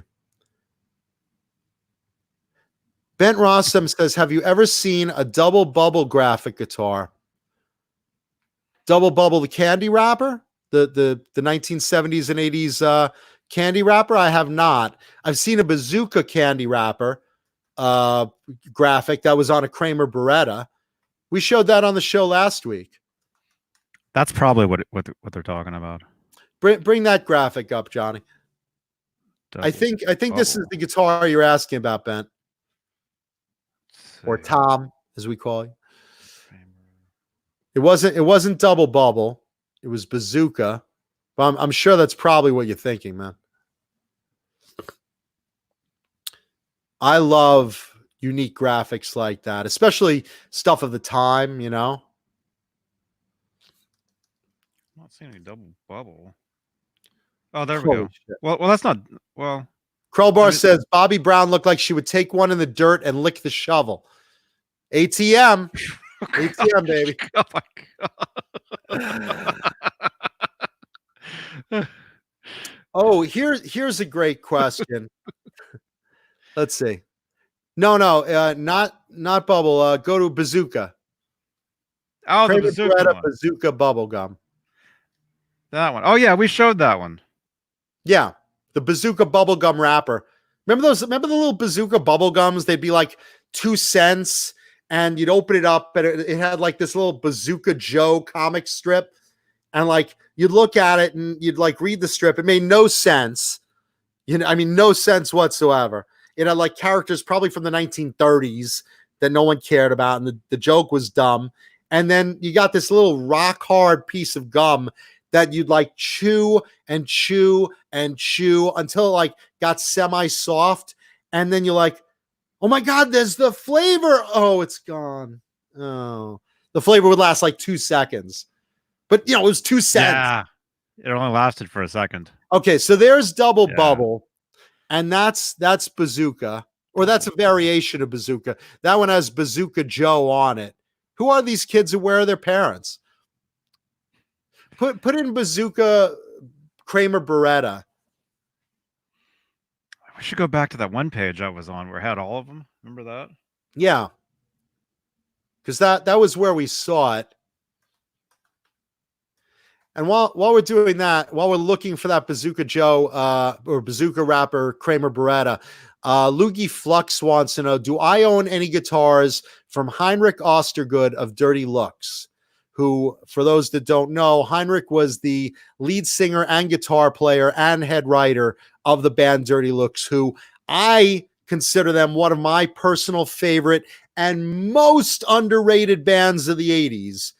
Terrific stuff. If you haven't checked out Dirty Looks, you owe it to yourself. Just go on YouTube and, play like Can't Get My Eyes Off of You, or, Turn of the Screw, or it's such good albums, consistent, good material. And it's very funny you mention that, because Heinrich always played a Les Paul, a custom-made Les Paul that I think was made for him by Ibanez, if I'm not mistaken, or it was either Ibanez or one of the other companies. I forgot which one, but it was a custom one. And he picked out the wood, and it was made to look just like a Les Paul. And I tracked it down after he passed away. I tracked it down to a buddy of his who plays it live, and I came this close to getting it. And someday I still hope to, because it wasn't for sale. And it was one of those, make me an offer. And I made him a good offer. And he's like, no. Then I made him a really good offer. And he's like, I'm going to sleep on it. I'm thinking about it. Maybe I should, but it wasn't the right time. And I didn't wind up getting it, but I know where it is. It's the same guitar he plays in just about every video. It's a cherry sunburst Les Paul, not a Gibson, but made to look like a Gibson. And it's just fucking terrific. And it had Gibson 59 pickups in it, because he had the original old school pickups in it. Mhm. And so, that's still with the guitar. But maybe someday I'll get that. Really, really, really underrated band, Dirty Looks. If you have not checked it out, check it out. Just go on YouTube, watch a couple of videos. He's so good. And he was always called like a poor man's AC/DC, but I like them even better than AC/DC, and I love AC/DC. But they just came out with so many albums, consistently good stuff, really creative and good rhythm, good rhythm guitars and catchy hooks and riffs, and such a good writer, So that's Dirty Looks and my Heinrich Ostergood story. Let's see. Thrash Metal and Guitar Riffs wants to know, who was the lady in Weird Science, the old 80s movie? He picks her. She wasn't a video vixen. She was hot, but she wasn't a video vixen. Hugh Caldwell, shout out for Blue Rhino. Hey, man. Thank you. My boy, Blue Rhino, isolating. Being socially respectful of everyone. Thank you, brother. Leave a thumbs up for Blue Rhino. Did you find that Kramer Beretta yet, Johnny? I can't even find that page I was on before. Look under Vintage Kramer and look under graphics. Go to vintagekramer.com and go to the graphics page. Tube Supio, while we're looking for that, Tube Supio wants to know, was there ever a 21 fret BC Rich gunslinger? There was a couple of them. I have some of the rare neck through ones they made, and those 21 those were 24 frets, or at least two of them. Maybe the third one I have was 22, but at least two of them I have were 24 fret. And a gunslinger made for Lita Ford's guitar player. I forgot his name. He had a 24 fret gunslinger. Most gunslingers were 22 fret, but they did make a handful of custom ones. So the answer basically is yes. They're rare, and they're even more rare as a neck through, but as a bolt on, just like a handful of custom ordered. Oh, Jason Lee brings up Samantha Fox. Holy fuck. Yeah, she was very pretty in the 80s. Very pretty. But she was, just to correct though, she was more of an artist. Now, what I consider a video vixen, I don't look at Lita Ford. I don't look at Samantha Fox, because these were the artists. Yeah, they were pretty women. Yeah, they were sex symbols, but they were not Bobby Brown just doing sexy things in a music video. They were not Tawny Katane, looking sexy and walking sexy in a music video.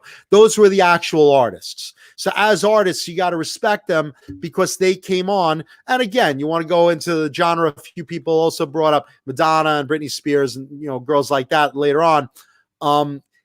You can't look at the musician as the video vixen. The video vixens were brought onto videos for one reason: to look sexy in the music video. They're not singing, they're not performing, they're not playing an instrument. That's a video vixen. So that's like a Tawny Katane, a Bobby Brown, a Jessica Hahn. Thank you, Bang. Let's see. Yeah, Brian, the song guy. Dolly Parton did pose for Playboy, but not naked, so who cares? Sandra Pocorni brings up Phoebe Cates. I mean, now you're looking at movies, though. You know, we're talking just in music videos, in 80s heavy metal videos, just video vixens. You can't count Phoebe Cates, even though everyone loves that first scene in Fast Times at Ridgemont High. I do too. John BL wants to know, is it a Bon Jovi or an Extreme guitar, Mancuda? I've had two Bon Jovi guitars on the show, one of John's, one of Richie's. I don't own an Extreme guitar as much as I think they're great. Brian the Sign Guy, guessing it's a Robin Crosby video. We're 10 minutes away from me breaking it out, so hang on there. We're almost there. Yeah. 10 minutes away before show and tell. And this is such a cool show and tell. We got to reach 100 thumbs up before we show that. So 77. Definitely 23 thumbs up to go. And 10 minutes. Oh, there's over 100 people watching this. There should be no problem. And yeah, I can't find that page at all. It's almost like it's gone. Just go to vintagekramer.com. Yeah, I'm there. Okay. Now go under graphics. There's some drop-down menus. And yeah, Kelly LeBrock was the one in Weird Science. Thank you. Yeah.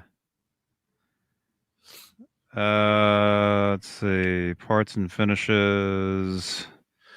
Collections, event lines. Teddy, I don't have any narrow space Charvel or DiMarzio trems I'd sell. I usually try. I mean, I have some spare parts here and there. I usually just have spare pickups, to throw in and change around. When I need a trem, I just buy a trem on kind of a need basis. I think I have like maybe one, a couple of old Kaler quads they say for old BC Riches. I'm sure I have an extra Floyd somewhere. Let's see.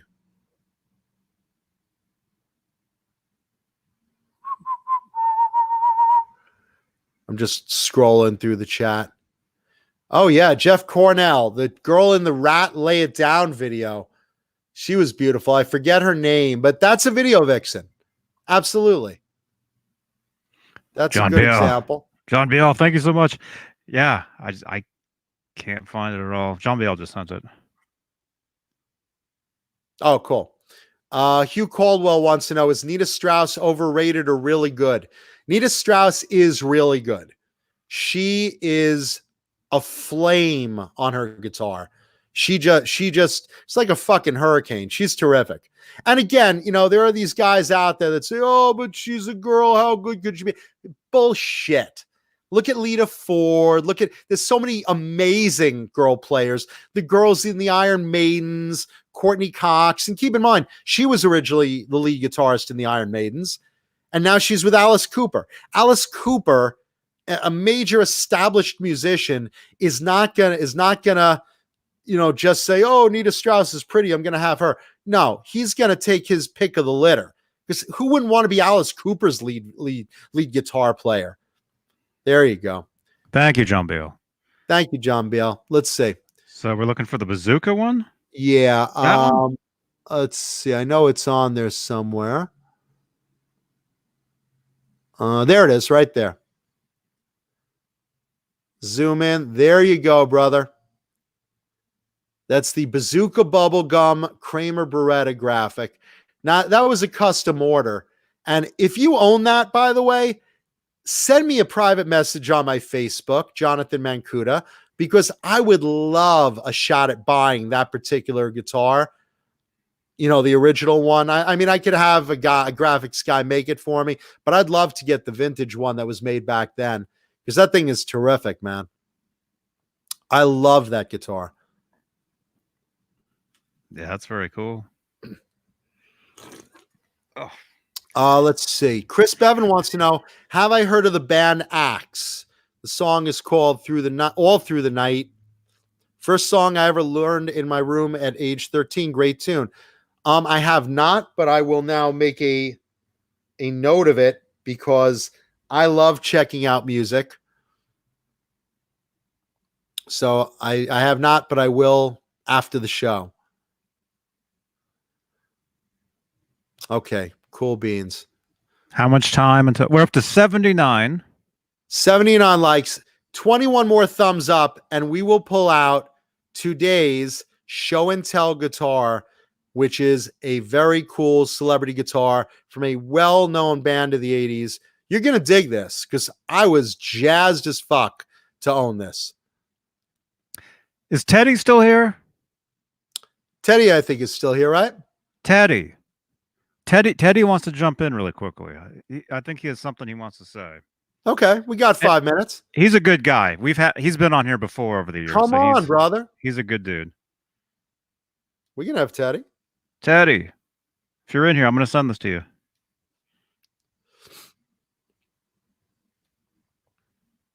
I thought I just saw him in the chat a minute ago. Yeah, he goes way back to when we first started doing these videos years ago. He was like one of the first people to do these videos.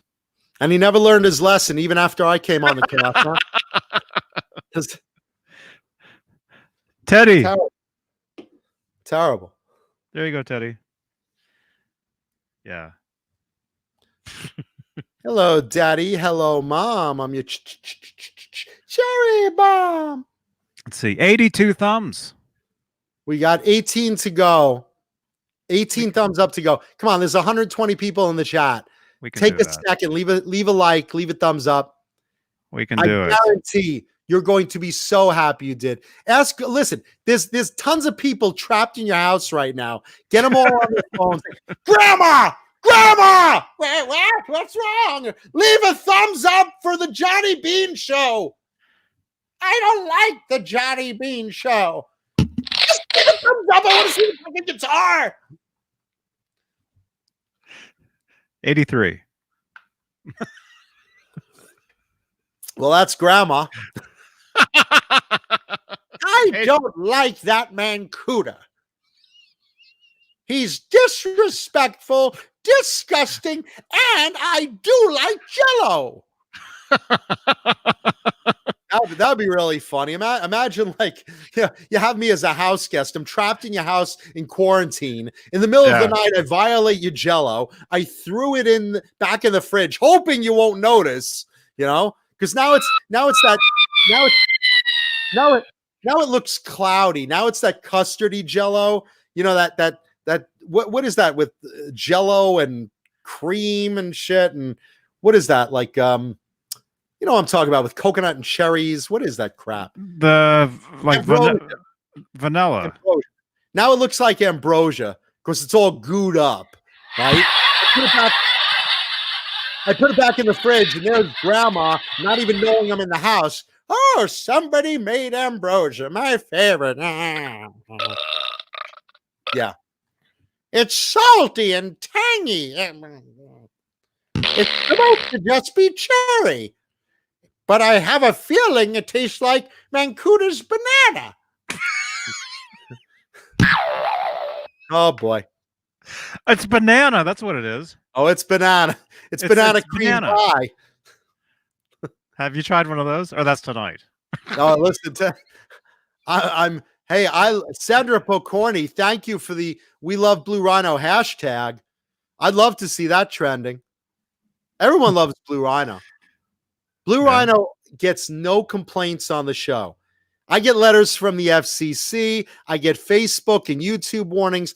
Blue Rhino gets nothing but love, compliments. He gets gifts sent to him from guitar manufacturers.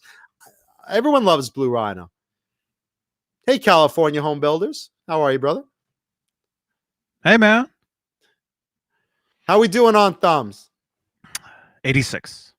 We're almost there. 14. 80. It says we have 115 watching. We have 116 watching on YouTube. And we need 14 more thumbs up. That means we have 4 people on Facebook. We have 120 total. And then I'm going to whip this out. Excuse me while I whips this out. Oh. 87. Supio. So Right now, grandma's downstairs doing that Golden Pond dance. You ever see that movie on Golden Pond? I just saw it. Yeah. You did what in Brussels? I married Bill. Oh, Chelsea, I'm so happy for you. Yeah, that's great, Mom. Oh, that son of a bitch happens to be my husband. Who was that played the old lady on Golden Pond? That was Katharine Hepburn. Was it Katharine Hepburn? Mm-hmm. God, she looked hot. No, she didn't. She didn't. No, but she was great in that, right? It was her, Jane Fonda, and Henry Fonda. Henry Fonda was terrific. That was great. That's 88. another working in the family thing. That was his last movie, I think. I will never bring my parents into any production that I do. I guarantee you. Because I know what'll happen. It's like if I worked with my father on a movie, could you imagine? My mother, oh, I don't like the junk food on the craft services. Mom, just leave it alone. There's no raw vegetables. Where's the green leafy vegetables? It's craft services, Mom. Pop-Tarts. Who wants that? I requested it, Mom. It's in my rider. There's chocolate here. You don't need that much chocolate, John. You should watch your sugar. And look, there's your father. He's eating all the chocolate. Put that down. Put that down. You're diabetic, you fat bastard. I want a Snickers bar. This is what'll happen if my parents are on a set with me. Never again. How we doing that? Never again. How we doing on likes, Johnny? We're 888s, man. We got 88 thumbs and 8 other ones. So what do we got? Oh, good. It's the thumbs up. 90. 90. You guys, we can do this. We're 115 watching on YouTube. Crowbar says 8 Kiesels. Yeah, I know. Now we got 9 of those, but the entire build team of Kiesel always leaves that. Thanks. Thanks, Jeff Kiesel. Well, I mean, we don't know that, but Lenny Lou, make sure Mary is putting a thumbs up as well. Mm-hmm. Everybody, log into your trolling accounts. Those count. I'm gearing up right now to pull this puppy out. What are we at now? 91? 80. Well, it's going the other way now. Oh, good. But hey, 100 thumbs, and you guys will see that guitar. Come on, we're almost there. Just a little more, like Bugs Bunny. A little more. That's it. Little more. You red hot, Doc. 90. Lenny Lou. There you go. Lenny Lou has like 12 accounts. We can do it. Lenny Lou's on, builtbuff.com, tinder.com, grinder.com, browser.com, beaverbangersbonanza.com. Where's Johnny Badbeans and Nesdall in my bed? That count for 2. Where are those guys? Right now, Dave is leaving a thumbs down. 91. 9 more thumbs up to go. And I'm pulling out this very iconic 80s guitar. Do you hear this? That's the case. Even the case is super fucking cool. If those 10 reverse thumbs were reversed, we'd have it. If they were up my ass, I would do it anyway. Teddy. Yeah, right now one of those thumbs down is the president of Bang Energy Drink. Oh my gosh. Just letting us know that the content is offensive. Hey Teddy. Hey, what's up? Hey, good to see you. Hey. Wait, Teddy, before we begin, have you left a thumbs up yet? Yeah, I left a thumbs up. All right, good. Now you can talk. We're trying to raise 100 thumbs up. We're almost there. All right. So I got a really cool body that I just refinished for a friend of mine. It's an old Schecter Van Nuys body. I got it right here. Oh, wait, where am I going? Thank you, It's Gabrielle. wet sanded right now, so it's not really buffed out. Uh-huh. But if you look at the serial number in there, you see the last two prefixes. Yeah. Look at Yeah, that. so when Dave Schechter Oh, was making these bodies, these were some of the first bodies that Ed threatened a lawsuit against the company for using that prefix in the neck pocket. A lot of people don't know about these things because there's so few of them out there. I didn't know Uh-huh. about that. Less than 50 of these made. They're not really well documented or well known. Got the back buffed out. I didn't do the front yet. But this thing is really light. It's also solid maple. The thing is like less than 3 pounds easy. It's really light, soft maple, Mm-hmm. but it's really cool. Just thought it would be cool to show a lot of Ed guys who really don't know about these things. That cereal. I didn't even And know about this was year is before that? Charvel too. Well, What Dave year? Schechter was What one year of is the that? guys who was making bodies for Wayne Charvel before Grover even got involved and before Lynn Ellsworth even got involved. A lot of the early Charvel Azusa bodies were made by Schechter. I have a couple pictures too with like Charvel stamps in the ink stamps in the neck pocket, but like a Schechter burn logo like this in the pickup cavity. Really interesting stuff. That's That's really fucking cool. awesome. That's really cool, man. I don't know what he's gonna do with this. I think he's gonna throw a maple neck on there. I really wish it was mine. Maybe for that's the not- right price, it can be. I told Just him if he ever sells it, this one's coming back to me. There's no way it's going anywhere else.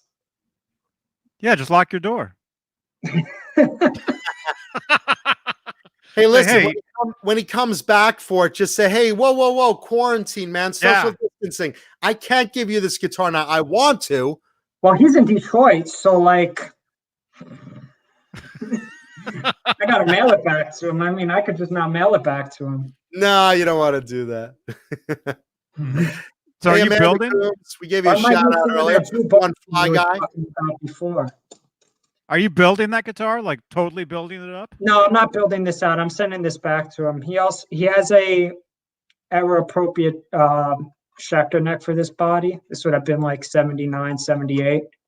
He has one from that year that he's gonna throw on. Maple neck, maple fretboard. The other weird thing about these guitars though was Schecter was making their own pickups at the time. This pickup route won't fit a regular humbucker, even though it looks like it will. The leg, nothing will fit in this except for the Schecter pickups. The legs were a little closer in, unless you really go crazy and you modify a humbucker to fit it. But only a What did they originally make that for? Was there something else that was out at the time? They were using their what is it? Z-Rock humbucker pickups for Schecter. It was their own proprietary design. No one made anything like it. They're really cool stuff. I have a Schecter neck here, which is mine, which belongs to my Frankie, but it's off right now. Do you still have that pile of pedals? Yeah. Do you remember that? Do you remember that, man? That was so funny. How long? I still got the amp over here too. How long ago was that? That was like 5 years ago. Was it that long ago? It was before I moved to Santa Cruz. Wow. I still lived up in Walnut Creek, and Teddy came on, and he's like, "Guys, check this out! I just got all this stuff," and it was like an amp and a bunch of pedals. I was here fucking years before you. Yeah, that was a funny video. I should find that. You know what this is? Joe Hervey and everyone else, I promise I'm going to break out the guitar any minute. I promise. 93. That's like a Frankie. Is that an early Kramer? Look at the nut. Look what the nut's made out of. Oh, is that the it's like the Charvel material, the board material, the chipboard material. Let me see if I can get that to focus. Right, the computer board. That's a Charvel neck. Yeah, Henry Boyle neck. Very cool. And let me see the center dots. Okay, yeah. See the center dots on those. First of all, you'll notice there's the stripe. There's the stripe on the back, Right. and then the center dots in a Charvel are very close together. Yeah, right here. Yeah, It's see, a great neck too. I mean, back, and the center 12 fret dots are very close together on a real Charvel neck. And that nut that's I forgot what it's called. The material. It's the phenolic. It's phenolic. What is it? Phenolic. Phenolic? Yeah. It's a phallic? What? Phallic? Like my microphone? It's phallic? Okay. Pops right out. Not glued in. No, those are great necks. I love old Sandy Dude, Charvel. it's really thin. It's a great neck. Like the frets barely have any play wear, but they're really low frets. Like it's like their vintage style fret that they used to use at the time. And I love those. Really cool neck. If I told you what I paid for that neck, you would think I was crazy. Because I didn't pay a lot. I got it for a steal. Oh. I was looking on Facebook Marketplace, and I was just looking for guitar necks because I don't know. I'm always looking for parts and shit. And shit. And, hey, I'll trade you a couple of rolls of toilet paper for that neck right now. I'm feeling it. Popped up in New Jersey, and I'm in New York, and I saw the heel, and I knew what it was right away when I saw the Henry Bull print on the heel. And the guy was asking, I think, like $150 for it. And I drove, like, as soon as I saw it, I'm like, oh, I'll be there in like an hour. It's probably even more than that. It was probably like an hour and a half drive. And I was there right away. And he's like, oh, you must have really wanted this. I'm like, no shit. Because you have no idea what the fuck it is. I'm not going to say anything. Oh. Did he have the rest? Was it just a neck? Did he have the it was just the neck. He said he got it at Goodwill, and it was the neck with like a piece of crap telly body on it. I saw a picture of the telly body. It wasn't a Charvel telly body. It was a piece of crap. Yeah. Johnny, speaking of piece of crap, what are we at thumbs wise? I have a piece of crap here I got to show. We were at 95. Now we're at 93. Oh, jeez. Oh, I jumped on and it went down. I'm sorry, guys. Holy shit! The audience is plummeting. 94. Come on, you guys. At least again. There you go. at least get us to 100 thumbs, and he can show it. I think that's very cool, Teddy. That's awesome, Teddy. That's. They make great guitars too. If you ever find any of these early Schecters, you should definitely look into them. Like they were doing really crazy stuff at the time.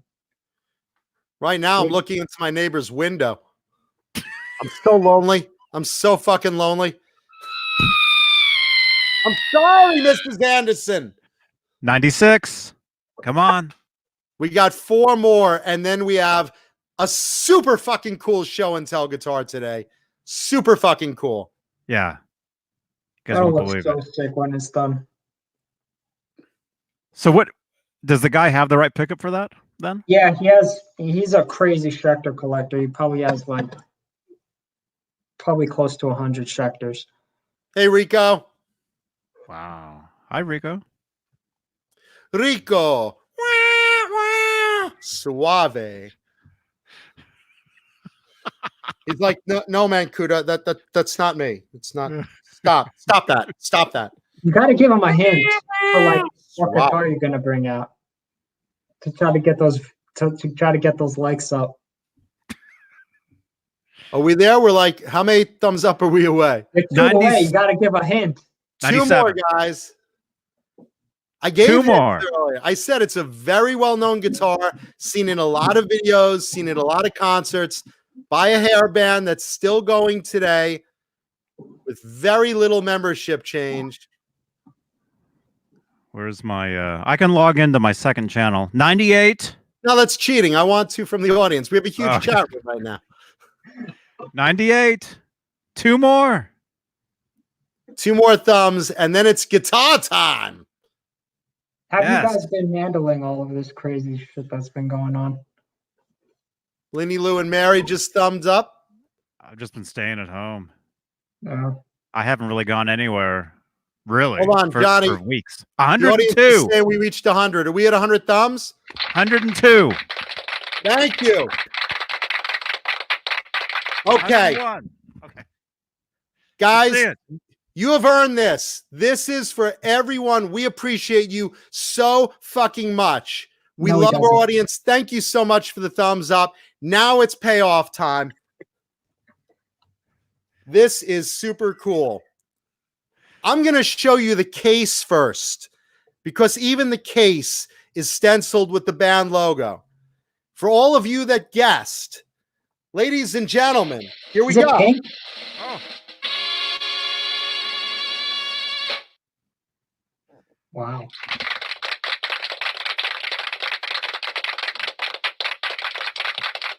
The band is Warrant. The guitarist is Eric Turner.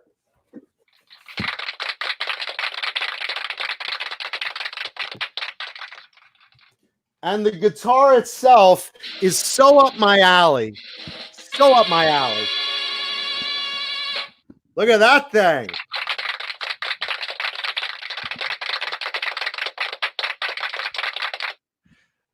Look at that. Oh, bro. Okay, this is the Warrant. It's known as either the sex guitar or the pump me up guitar. This thing is super cool. First of all, it's a BC Rich gunslinger, custom made for Eric. Now, the body, the graphic, is basically a woman's shoe, a high heel stiletto with a little bracelet that says bitch on it, an ankle bracelet, squeezing on a little thing of lube, of sex lube, spelling out the word sex. Now, there's so many cool aspects to this guitar. You guys are going to love this. The neck itself, first of all, it says on there, if you can see that, it says Eric Turner Warrant right there. This is painted on the fretboard under the clear coat. So it says Eric Turner Warrant. And then look at this. The inlays are all these different sex positions. Look at that on the side. I just saw that. Wait. There's a lot to see on this guitar. Look at the inlays. They're all different sex positions. Do you see that?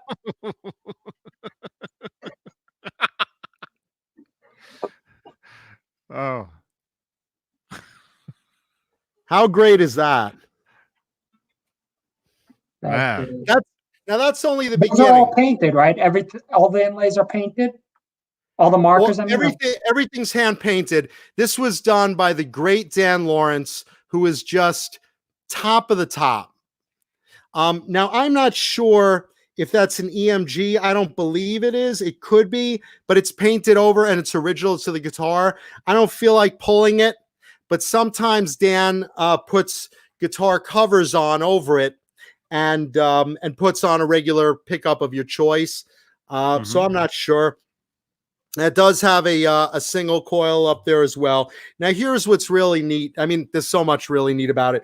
On the back, Warrant love to put little messages on the back of their guitars. This one says, "Pump me up." Basically, get my dick hard. But it's a double entendre because the word "pump" is based on the shoe being a lady's pump. Yeah. Now, the sides of the guitar have all these little in-jokes. Again, couples having sex, but they're all saying things. So like this girl's taking it doggy style, and she's saying, let's see, fuck me in the ass, big dog. And you know, he's all like confused looking. I mean, look at that. So that's that one. Then this one, they're in a 69 position. I like that. It's like bobble, bobble, bobble, slurp, slurp, slurp. Yeah, this video is going to get demonetized now. Oh my gosh. Listen, the FCC already hates us, so this gets better and better. It happens every week, regardless. Yeah. Then you got, let's see. Then you got this one, which says, squeal like a pig. That's this one over here. He's taking her in the butt, squeal like a pig. So there you go. This is all hand done by the great Dan Lawrence, an amazing artist, great guy. And let's see. Then this one says, do you swallow on the first date? That's over there. That's what he's asking her there. Wow. So that's that one. That guitar's been seriously played too. No, this guitar was used in so many Warrant videos. You can see it in, just go through the videos and you'll see it in at least half of them. And yes, Joe Hervey is asking, is there a gloss finish to the fretboard? Yeah, because on here, all these little illustrations of the couple having sex are all hand done with like a single bristle brush by Dan Lawrence. Same thing with Eric Turner Warrant. All of this is hand painted and then clear coated so it's not going anywhere, because obviously Eric plays the shit out of his guitars, as you can see from the wear on the back. And, you know, you don't want to lose all those cool detailed graphics. Then you look at the little bottle of lube and which has a booster switch on it. If you guys notice, little booster switch right there. And the writing on the bottle of lube says, and it's so tiny, it's amazing. Only Dan Lawrence could do this. Let's see. For maximum lubrication. And then let's see. What does it say after that? Dan Lawrence and Glenn Matejal, Eric Turner. And you'll notice, by the way, the BC Rich Gunslingers usually had a Floyd with it. So this has a Kaler because the guys in Warrant, both Eric Turner and Joey Allen, played Kalers on their Gunslingers. So there you go with that. And Did most gunslingers have that boost switch on them? No, the boost switch is custom and the extra pickup is custom. Technically, this is a Gunslinger Assassin because a regular Gunslinger has the slanted humbucker, but Right. when you add a single coil, it becomes a BC Rich Gunslinger Assassin model. No, With where's the toggle switch? To switch between them? I'm sorry, you know what? That's a toggle I'm switch. sorry, I Okay, that's where I corrected. was confused. It's not a booster. That's the toggle. My bad. Okay. My bad. I just realized that. I was like, wait a second. He's right. Okay. So there you go. This has been in so many videos. I mean, you recognize him playing this a lot. Let's see. There we go. You know, it's in the Heaven video. It's, you know, it's in all the concerts. I mean, I remember seeing these guys in concert a lot. Let's see a good photo of that. There you go, boys and girls. That's the one right there. Thumbnail right there, Johnny. There it is. But the intricate detail on this guitar is so crazy.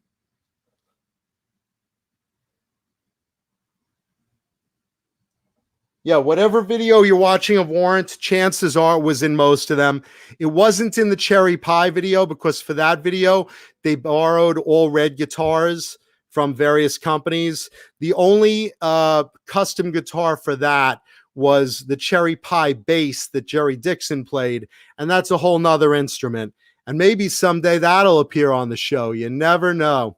But I'm a huge fan of Warrant, and he kept pretty much all of his iconic guitars except this one. This one got away. So this one got out, and I'm not sure exactly why he sold it. It plays amazing. It sounds really good. Obviously, I said I love BC Rich Gunslingers. And yeah, absolutely. Shout out to Fruitcake Tony, who once again guessed the artist You didn't guess the guitar, though. You thought it was the money guitar, but he still owns that one. I own this one. But there you go, kids. Did he record with it? I believe he did, because he had it during this and the Cherry Pie tour and the Dog Eat Dog tour. Actually, the Dog Eat Dog tour, he had it, but he started using Ibanez's for that as well. But definitely he had it for on the Cherry Pie tour and on the Dirty Rotten Filthy Stinking Rich tour. And I believe he recorded part of the first album and at least Cherry Pie with this as well, or parts of the albums. I don't know which parts, but this was a very, very, very well used guitar. And again, how do guitars get out? Sometimes they get gifted to roadies. I've had a lot of guitars come from roadies that basically said, look, at the end of the tour, the artist said, hey, pick a guitar. And that's how a lot of guitars got out. I know a few artists that have said, yeah, at the end of a tour, I usually, give the roadie or my head guitar tech, rather, not the roadie, my head guitar tech. I usually say, hey, pick a guitar. You did a great job on this tour. You worked hard. And these guys are all guitar nuts. They love the guitars. So that's my bet. I mean, I could ask Eric. I do know him. I could ask him. I know at one point he sold a bunch of guitars he didn't use just to kind of clear house and keep his main ones. And this is one of his main ones. So my guess is probably like his guitar tech got it as a gift, or maybe a close friend, something like that. How much does it weigh? Huh? Is it heavy? No, Gunslinger's very light. These are older bodies. Okay. And they're usually pretty good. And again, the maple neck. And it's signed, by the way, by Eric in 2002. Eric Turner, all the best.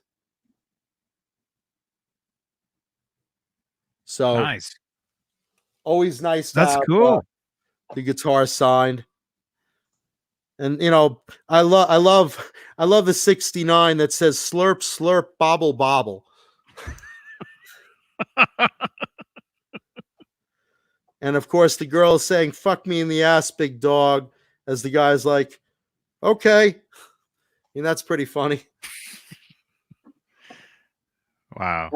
I mean, just the idea. I mean, this is so Warrant. Warrant was a band that was very, very based on a lot of sexual jokes and, a lot of their songs and a lot of their mannerisms, during the concerts, Janie Lane would say, yeah, I wouldn't mind getting a blowjob. And then he'd, start playing with the microphone like this. And, everyone would flash their guitars, show me your tits, pump me up, jerk me off. I mean, most of their guitars had messages on the back, at least their BC Rich ones. The Ibanez ones, some of them did, some of them didn't. He had one with a girl with a cherry in her mouth, said, I love cherries. But it was very sexual oriented. And this was definitely, out of all their guitars, probably one of the most sexual ones. I mean, every sex joke in the world is written on the sides of the guitar or on the back of the guitar or on the fucking fretboard of the guitar. I mean, it's just so fun just looking at all the little sexual positions, all hand drawn by Dan Lawrence.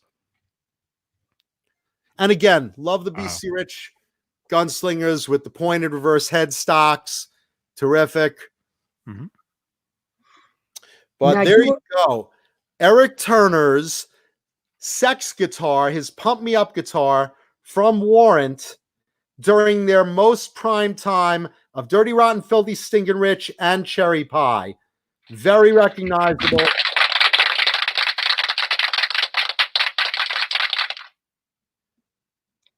And that, kids, is today's show and tell guitar.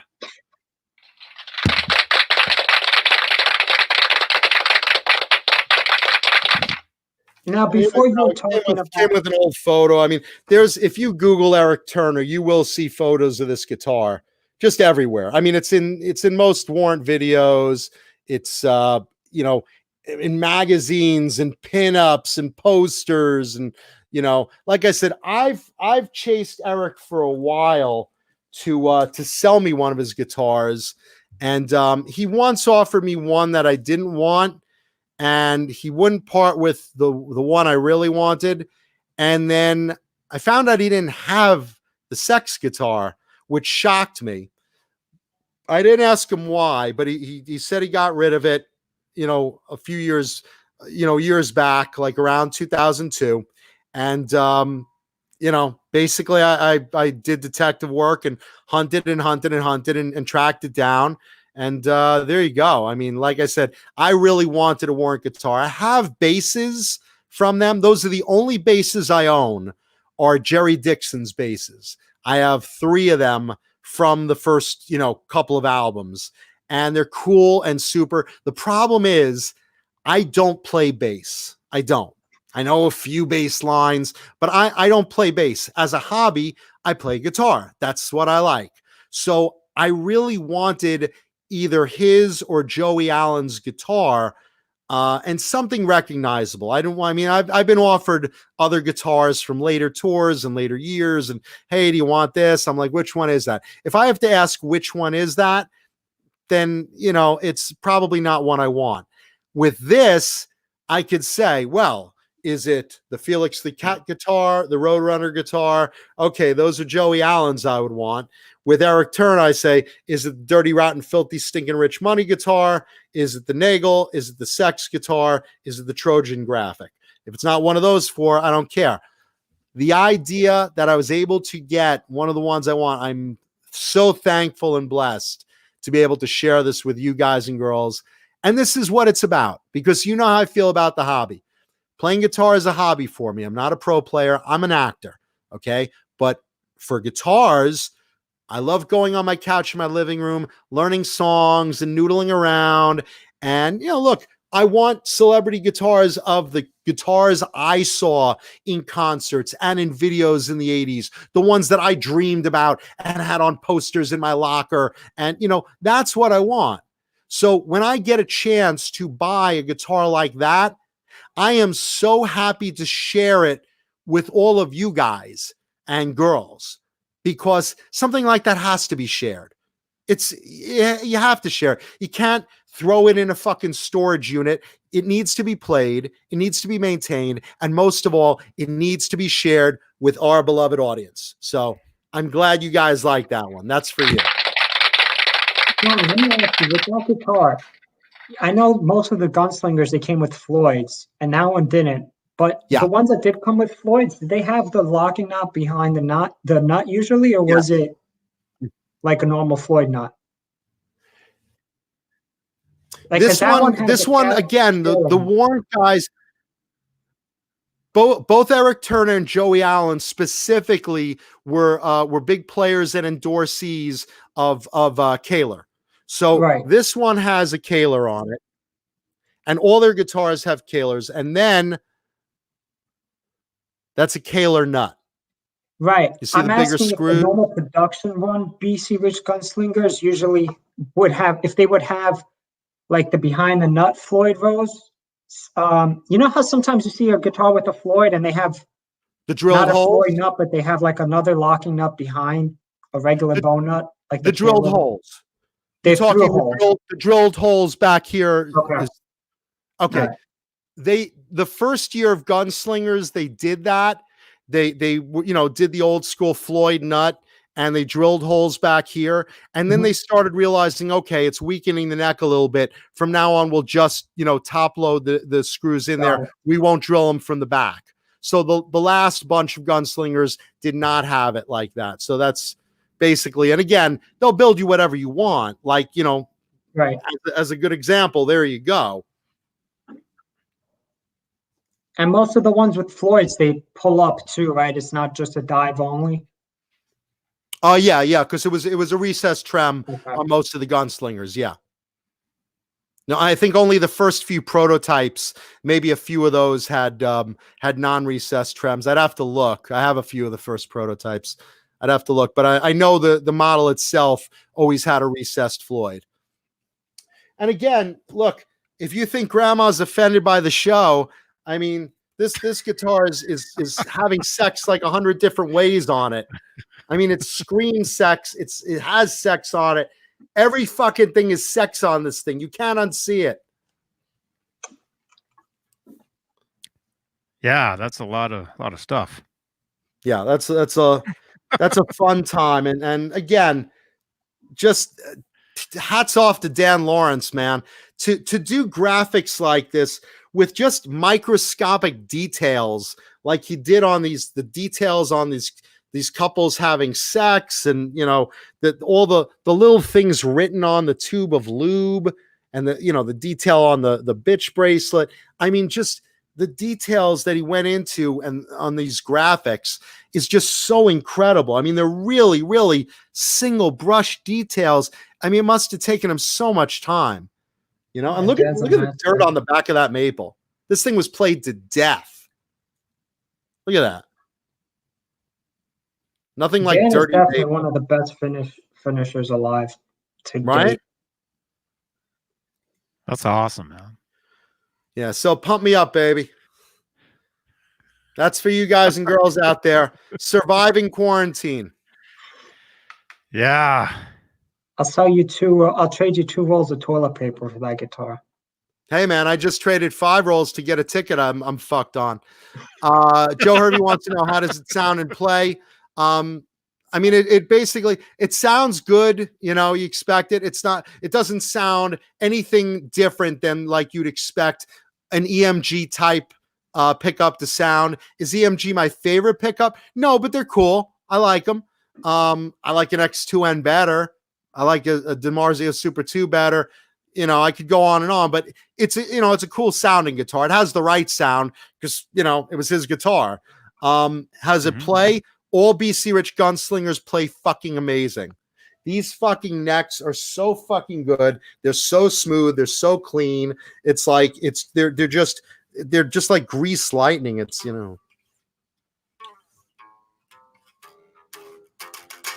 Nice. I'll be right back.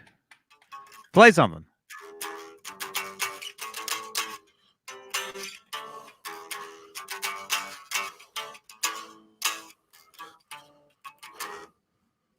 I mean, they just play so nice. They really do.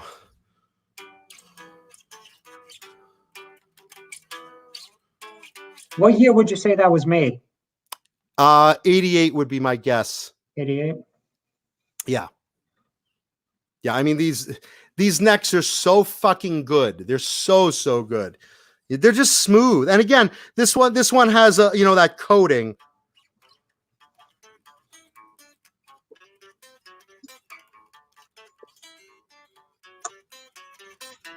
They're just smooth as fuck, Yeah, there's something about those old necks, just from that era, the 80s. Like, even those old Charvel pre-pro necks, they just, the oil finish is the best thing.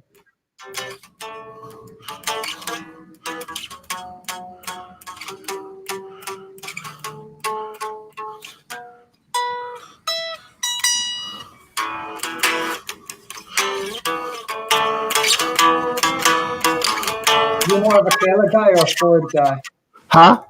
Are you more of a Taylor guy or a Floyd guy? The good thing is I'm a sucky player, so I can adapt to anything. I never it's like when you're really great, it's like that's a whole different story. When you're a player like me, and it's just a fun hobby, you could play with a Floyd, a Kaler, a fixed bridge. I love the Kaler quads on BC Rich's, any of them, Yeah, I never played with Kalers enough to really appreciate them. But the guitars I've played with them, they feel great. It's a lot smoother feeling than a Floyd.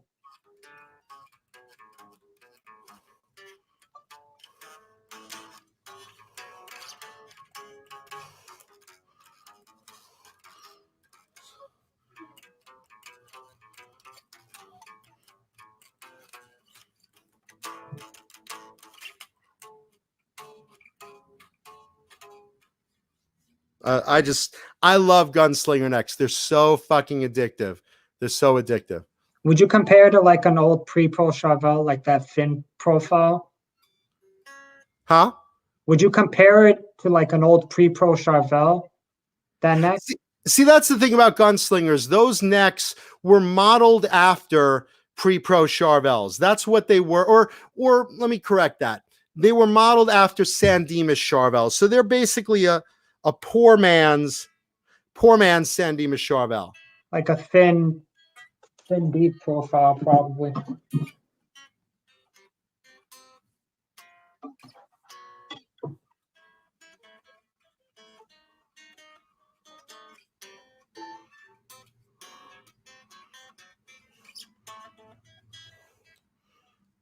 Yeah. It sucks not having an amp in my room. No, I mean that's the idea. These models were basically made to feel like that. They have the unfinished raw maple necks in the back. They're really thin, they're flat, not thin like a wizard neck or anything, but like Right. that Charvel feel. Yeah. Poor man's Charvel neck. That's what this was designed to feel like, Yeah.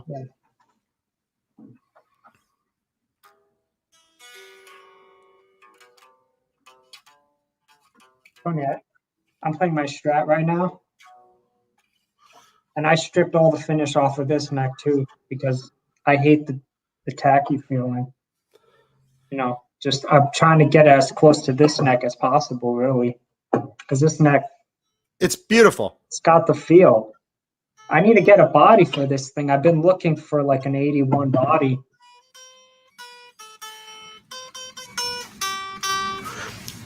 No, I have two I have guys that cornered the whole market on Charvel parts, and that's Kevin Luciano and Tracy Jenkins. Have like every fucking Charvel part imaginable, and I've bought guitars from both Trace and Kevin.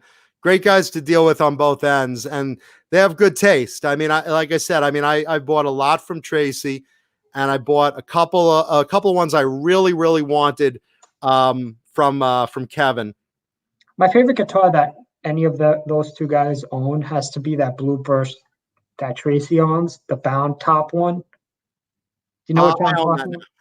You don't know what I'm talking about? The Pre-Pro? Yeah, you own that one? I own that now, yeah. When? Recently? No, for years. They still have photos of their guitars up there, but I own that Pre-Pro of Trace's. The flat top. Huh? The flat top. The flat top bound Strat head Pre-Pro gold logo. I got it. Right. I bought a bunch of stuff from Trace. I have the original Red Rum. I bought his Candy Cane. I bought a lot of his early numbered stuff. I mean, Trace is great to deal with. Joe Hervey wants to know, do I like the BC Rich War Beast models? Honestly, no. It's just not my thing, not that particular shape. I love BC Rich. For those that know me, I have 70 gunslingers. I love them. I have, 20 Mockingbirds and 20 bitches and, Warlocks and Eagles and Stealths and Waves. I love old BC Rich. I'm not personally a fan of the War Beast. Now, with that said, they're just not my personal cup of taste. That doesn't mean they're not good guitars, So, take the time with that. And if you dig it,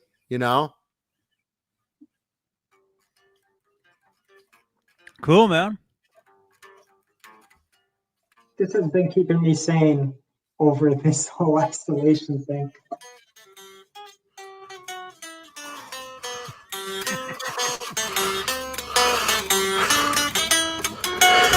Do you hear that? You hear that breathing? Did you hear what? This has been a long ongoing project of mine, and I finally have time to do more work on it. Oh, now listen, now you have time to build the pyramids. I mean, hey, listen, I'm a Jew. Don't enslave me again, because we've gone through that already. I'm not building no more pyramids. We're done. But you have time enough to, if you wanted to, of your own free vocation. And yes, Fruitcake Tony, man, you're good at guessing these. And yeah, Gabrielle Tone guitars. Listen, bro, we all have different tastes, and I respect a lot of people's different tastes. And, my personal taste in guitars isn't necessarily everyone's, but you know, we're all here for the same reason. The camaraderie and the fun of playing these things. They're great guitars to own and build and play. And, there's nothing better than guitar porn. It's fun. It's a great hobby. About guitar porn. I mentioned Kevin before. Do you know that guitar that Kevin owns with the skull with the dice eyes? Yeah, the one with the blade in its mouth, right? With the blade in it. You don't have that one, do you? I know it. I didn't know if you own that one now. I always liked that graphic. I've only seen two guitars with that graphic before. That was that one, and then I saw one on a Jackson before. Yeah, I saw another one on a Jackson too, probably the same one you saw. Yeah, it's I think it was a black background. That's a cool graphic that, they did a lot of one-off weird stuff. Kevin's got great guitars. I bought 3 guitars from Kevin. I bought his red and white Bullseye, which is one of my favorite guitars of all. I bought his Blueburst San Dimas Charvel Pre-Pro, and I bought a yellow and black checkerboard Spiral that used to be owned by the guitarist of Ludacris. I know that guitar. Yeah, so I have those 3. And thank you, Mr. BHB Jr. Thank you. I'm glad you enjoyed that guitar. I love Warrant. I think Warrant is, again, for the hair bands, I think Warrant is really one of those really, really, really cool, hair bands. And I'm a big fan of them. I've loved them since the beginning. Rest in peace, Janie Lane. And that's what I was talking about, membership changes. Rob Mason does it now, and Rob's great at it. As far as being a frontman, but your guitar team, I mean, you have Eric Turner and Joey Allen, still Jerry Dixon on bass, and and Steve on drums, and they're great, man. They're I love Warrant, so really happy to own this guy, and more importantly, happy to share it. Yes. Yes. That's awesome. That's awesome. John BL sent a picture of another Kramer. He's asking, what's the deal with this one? You ever seen that one? I think that one's on Vintage Kramer too, no? Yeah. Yeah. I don't recognize that one. I mean, it looks like it's got a leather stitched shell over it. It looks like someone put a leather shell over it. That thing's crazy. And Joe Hervey, thank you. But man, dude, if I could play like Dave Nesdahl, I would be in 7th heaven. I stopped playing. I stopped playing in 91. I stopped learning, and I didn't pick up a guitar again until 2011. So I missed like 20 something years of practice time. I should have been practicing. That's why every one of my friends, everyone is a better guitar player than me. I know some parts of songs and shit like that, but Dave is like he's a really good player. Shout out to my buddy Dave Nesdahl. And Johnny and Jay, please. They play circles around me. Everyone, this little 4-year-olds at NAMM play circles around me. It's embarrassing. California Home Builders, I highly recommend a BC Rich Gunslinger. If you haven't tried it, absolutely give it a shot. If you get a chance to try an old one, man, they're terrific. From 88, 89, they're really good, man. Really good. Speaking about NAMM, remember when Jackson did that White Flying V this year? Yeah, the one that's a copy the one that of was a replica of the first guitar. Yeah, Jackson number 1. Well, what that is, that was on it, right? It's a copy of the first serial numbered J series. Right. That's not the first logo Jackson. It's the first serial. But hold on. On it, right? It's the first J serial, because there was also the Rhodes serials too. And those are a separate line. Right. You saw the Floyd that was on that? Yeah. That's the Floyd that they used on the B replicas. Okay. Johnny, did you see I know that? Joe in the custom shop built that one. I checked it out. I mean, I'm not into I'm looking that for it. particular V. I Did love Joe Rose. build that? I thought Shannon built that. No, the white number one was Joe's. Okay, I thought Mike built it. No. Let's see. Fruitcake Tony wants to know, do I have any guitars from Snake Sabo or Scotty Hill? I don't, but I've tried many times to get that green Kramer Beretta with the snake on it out of Dave Sabo, and he won't sell it to me. But it's too much sentiment with him, and now they're making replicas of it, so now he's really attached to it. Scotty has that blue guitar. It's a Jackson that's kind of been stripped out. That I'd like to get from him if he ever wants to sell it, or if he still has it. I would buy that from him, but I don't have any. I like their work though, Johnny, did you hear anything about them releasing that prototype Floyd? Which one? The one that's on the B The replicas? one that's on the B replica. Not that I know of. That's something that I didn't Nesdall hear would about know. it. That's something Dave Nesdall would know because he's very tight with the Floyd guys. Because I heard like rumors flying around about like them coming out with like something called a production model. But it's all rumors as of right now. There's nothing like. I mean, it sucks because most of the EVH stuff, like the newer stuff, would be announced at Summer NAMM these days, and that's not happening. Yeah. Well, no one goes to Summer NAMM anyway. I don't know. I have this thing on Summer NAMM. And G.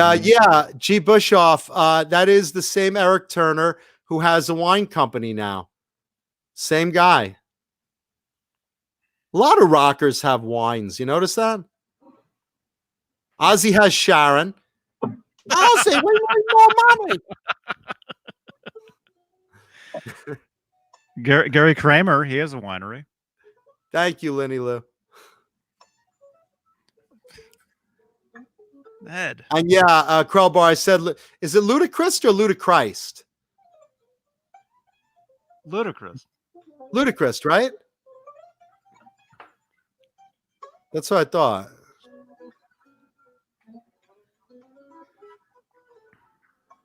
Let's see. Thank you, Tom. Kevin Coachell, where's Nesdall? I don't know. Dave has been sporadically appearing on different nights now.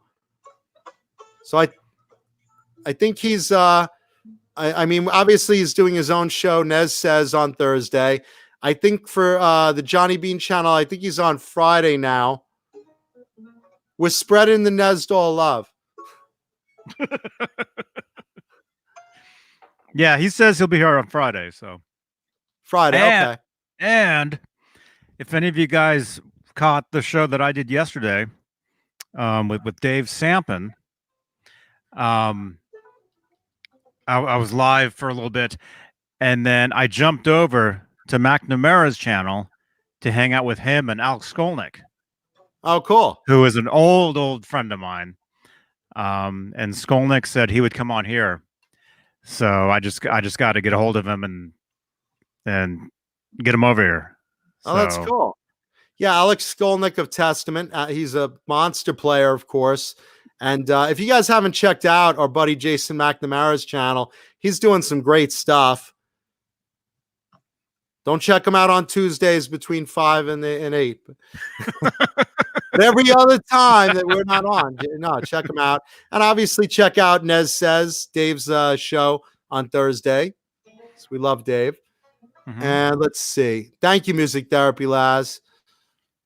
Joe Hervey wants to know, a budget Jackson or a budget BC Rich, you'd pay sub $800. I would say it depends. I mean, let's put it this way. I would try to get a USA one. That's the priority I would put on it. If you can get a BC Rich, I would recommend the ST3. a 1980s ST3 probably will run you about $800. And talk about bang for the buck. That guitar has the quality of a gunslinger. It's a hum with 2 single coils, great rosewood neck, regular pointed headstock, made in the USA, and really, really built like iron. They built them from 87 to 89-ish during the original Bernie Rico run. Highly recommend those as bang for the buck guitars, BC Rich ST3. Jackson, I would try to get in that range. I would try to get a dinky bolt-on. Those are really good guitars. It's a different feel of neck. I don't personally bond with the dinky bolt-ons. I love the Rhodes. I'm cool with the soloists. The dinky bolt-on neck is a little bit different shape, but bang for the buck, it's a solid guitar. So either one of those I think would do you really well. What do you guys think? Teddy, give me some feedback. I never liked about the dinky bodies, I never liked the sharp edge that they had on them. Like it's kind of hard around over. You talking on the body itself? Yeah. It's not as round as like this, right? It's like harder. It's like a harder. I mean, the gunslinger kind of is a little hard edge also on that, but it has the, the smooth cut for the belly cut. What guitar are we talking about? Are we talking about Charvel dinkies? We're talking the Jacksons. Oh, the USA Jackson dinkies. He's trying to stay like in the $800 range. I'll give you one more. I'd also recommend you check out, if you can, the new Charvel Pro mods are great. Like a Kramer Pacer, maybe. Check that out too, because those are really good bang for the buck too. And they're made in the USA as well. They're getting harder to find too. Those 80s Pacers. I remember when they were like 600-700. Now you see them like 8,000, sometimes 1,200. People are really picking up on them. You could still find them like in the 700-800 range. I've seen them. Yeah, you gotta keep your eyes open for them. Like search Reverb. Yeah, and those again are made in the USA too. So check those out too. Kramer Pacers. So there's 3 choices for you in that $800 range, man. Was he looking for something old? Well, he said basically something in the $800 range in the, do I choose a Jackson or BC Rich? I usually say try to find vintage because I think they were built better back then with, with some exceptions. The Charvel Jackson Custom Shop is doing terrific work. But if you want to wait range, 2 years for a build, it's going to take a long time and, and a lot of money. But with that said, for $800, you buy used and you're getting a really good, well-built workhorse guitar from the 80s, right where quality was like watched over. And that's to me a big deal, The new Jackson Custom Shop stuff, do you know what if you pick base model, like what it would run you? Say one more time. Like if you pick the most run-of-the-mill San Dimas from the Custom Shop, nothing fancy, what would it run you now? Like $5,000? From the BC Rich show or the shop? Charvel. Probably in the 4 to 5 range, yeah. 4 to 5, right? Or probably closer to 4, depending what it is. No, they make great stuff. The Charvel Custom Shop, it makes killer stuff. I was saying this. If you look over my shoulder there, that pink bullseye right there, that was the Custom Shop from the 40th anniversary when they made those 11 guitars. There you go, right there. That thing is incredible. It feels like a 79 Pre-Pro. Let me ask you, when you bought that guitar, did you super glue that hat to your head? Is that like a permanent affixation to your skull right now? This isn't even the one I normally wear on the air. Usually I wear a different pink hat. I wear one with that. This one has stripes. Usually I wear the one without stripes, but they got to be washed. So yeah. And again, same with the scarves. I'm wearing the bandana today. I usually wear something pink, symbolizes breast cancer awareness, symbolizes the 80s and the fun. gay rights early in the day for my friends. There's a lot of big things these days. The big thing is breast cancer. So, but there's a lot of, and it's also my favorite color. It makes me fucking happy. So there's a lot of reasons I wear pink. Always something pink. So. Cool. Yeah. Let's see. Really dig that cap shield. Huh? I really like that cap shield. The The Captain whip? America. Captain Oh, America. the cap shield. Thank you, man. Yeah. Thank you. Yeah, I got it from a director, and he directed that commercial. And Marvel gifted it to him afterwards. So I was like, hey, I was happy to buy that. Let's see. Looking through the chat, let me just see if I missed anything. Oh, thank you, Crowbar. Yeah, that's who I was talking about. Ludacris. Let's see. Fruitcake Tony says, when am I going to get a striped Van Halen style guitar? Dude, I have two of them. I have two early San Dimas Charvel Van Halens. I've had them both on the show. I have the red and white one that Eddie hand doodled on with a marker. That's a pre-pro. And then I have the red and white striped pointy San Dimas Charvel. I had that on the show too. So I have old school striped DVH guitars from back. What was that second one that you said? Say again? What was the second one? I know the one that Ed doodled on. What was the other one you have? The second one, it's a pointed maple neck San Dimas from the numbered series, like 1984ish, and it's red and white striped with 3 pickups. Interesting. Yeah. You've seen Mike Hickey's the blue and white one? Which one? Have you ever seen Mike Hickey's Charvel with the blue and white stripes? Mike Hickey's was originally blue and white from the factory. His is like serial number 15 something, if I remember. Yeah, and then it was like stripped. It was blue and white back in the 80s. Then it was stripped and repainted like 4 times. And then he had it restored. I forget which graphic artist. He had him paint I think Lee did it. back on of blue and white stripes. Love that guitar. I think it had a headstock repair or neck repair or something too. If I remember. don't know. I just love that finish. It's so different. I love the blue EVH graphics. I love them. Let's see. But there you go, Fruitcake Tony. So there's that. Sorry to hear that, Greg Bushoff. Sorry to hear about your cat. Let's see. Just looking through the chat. Does Paul Stanley still have American Flag Gunslinger? Cool guitar. Paul Stanley's guitars were STs. They weren't Gunslingers. They were STs, custom made for him. And he sold those during the Kiss auction back in, I think, 2000. I think the Kiss auction was. So those were sold back then, Kevin Kochel.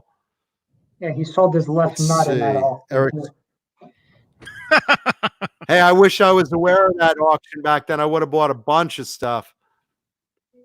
I do have a Kiss guitar, but I'll wait till I don't know if I brought it on the show yet.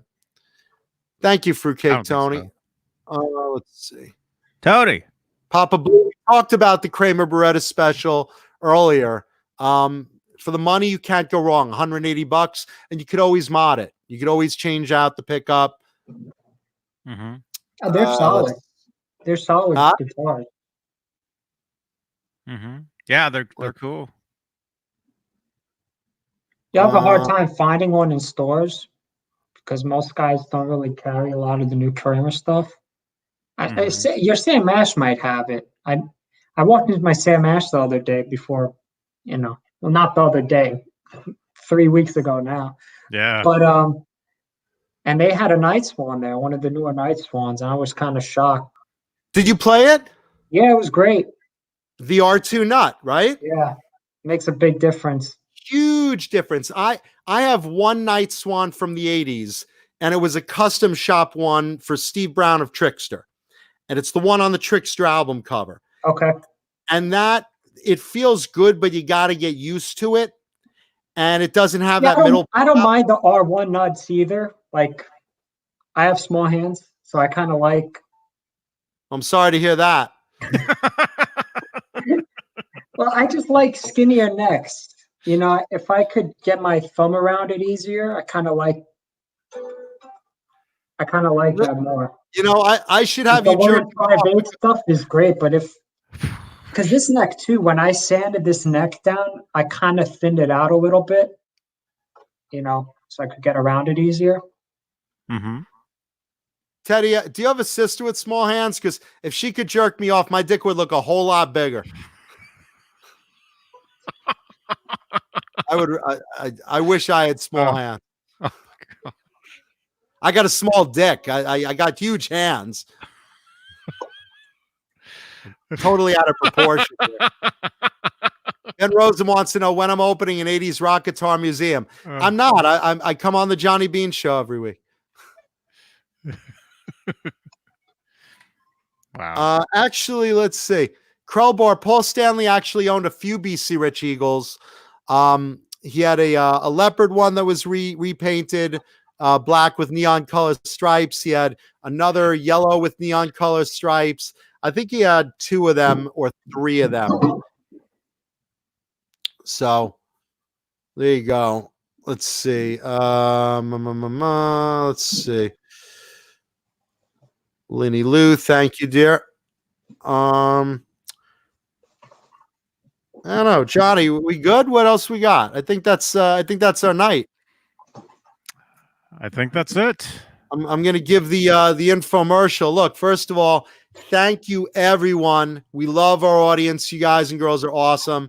Hope you had fun tonight. Hope it gave you a little break from the coronavirus quarantine we're all going through. But look, the big thing, and I said every week, we will get through this. So hunker down. Yeah.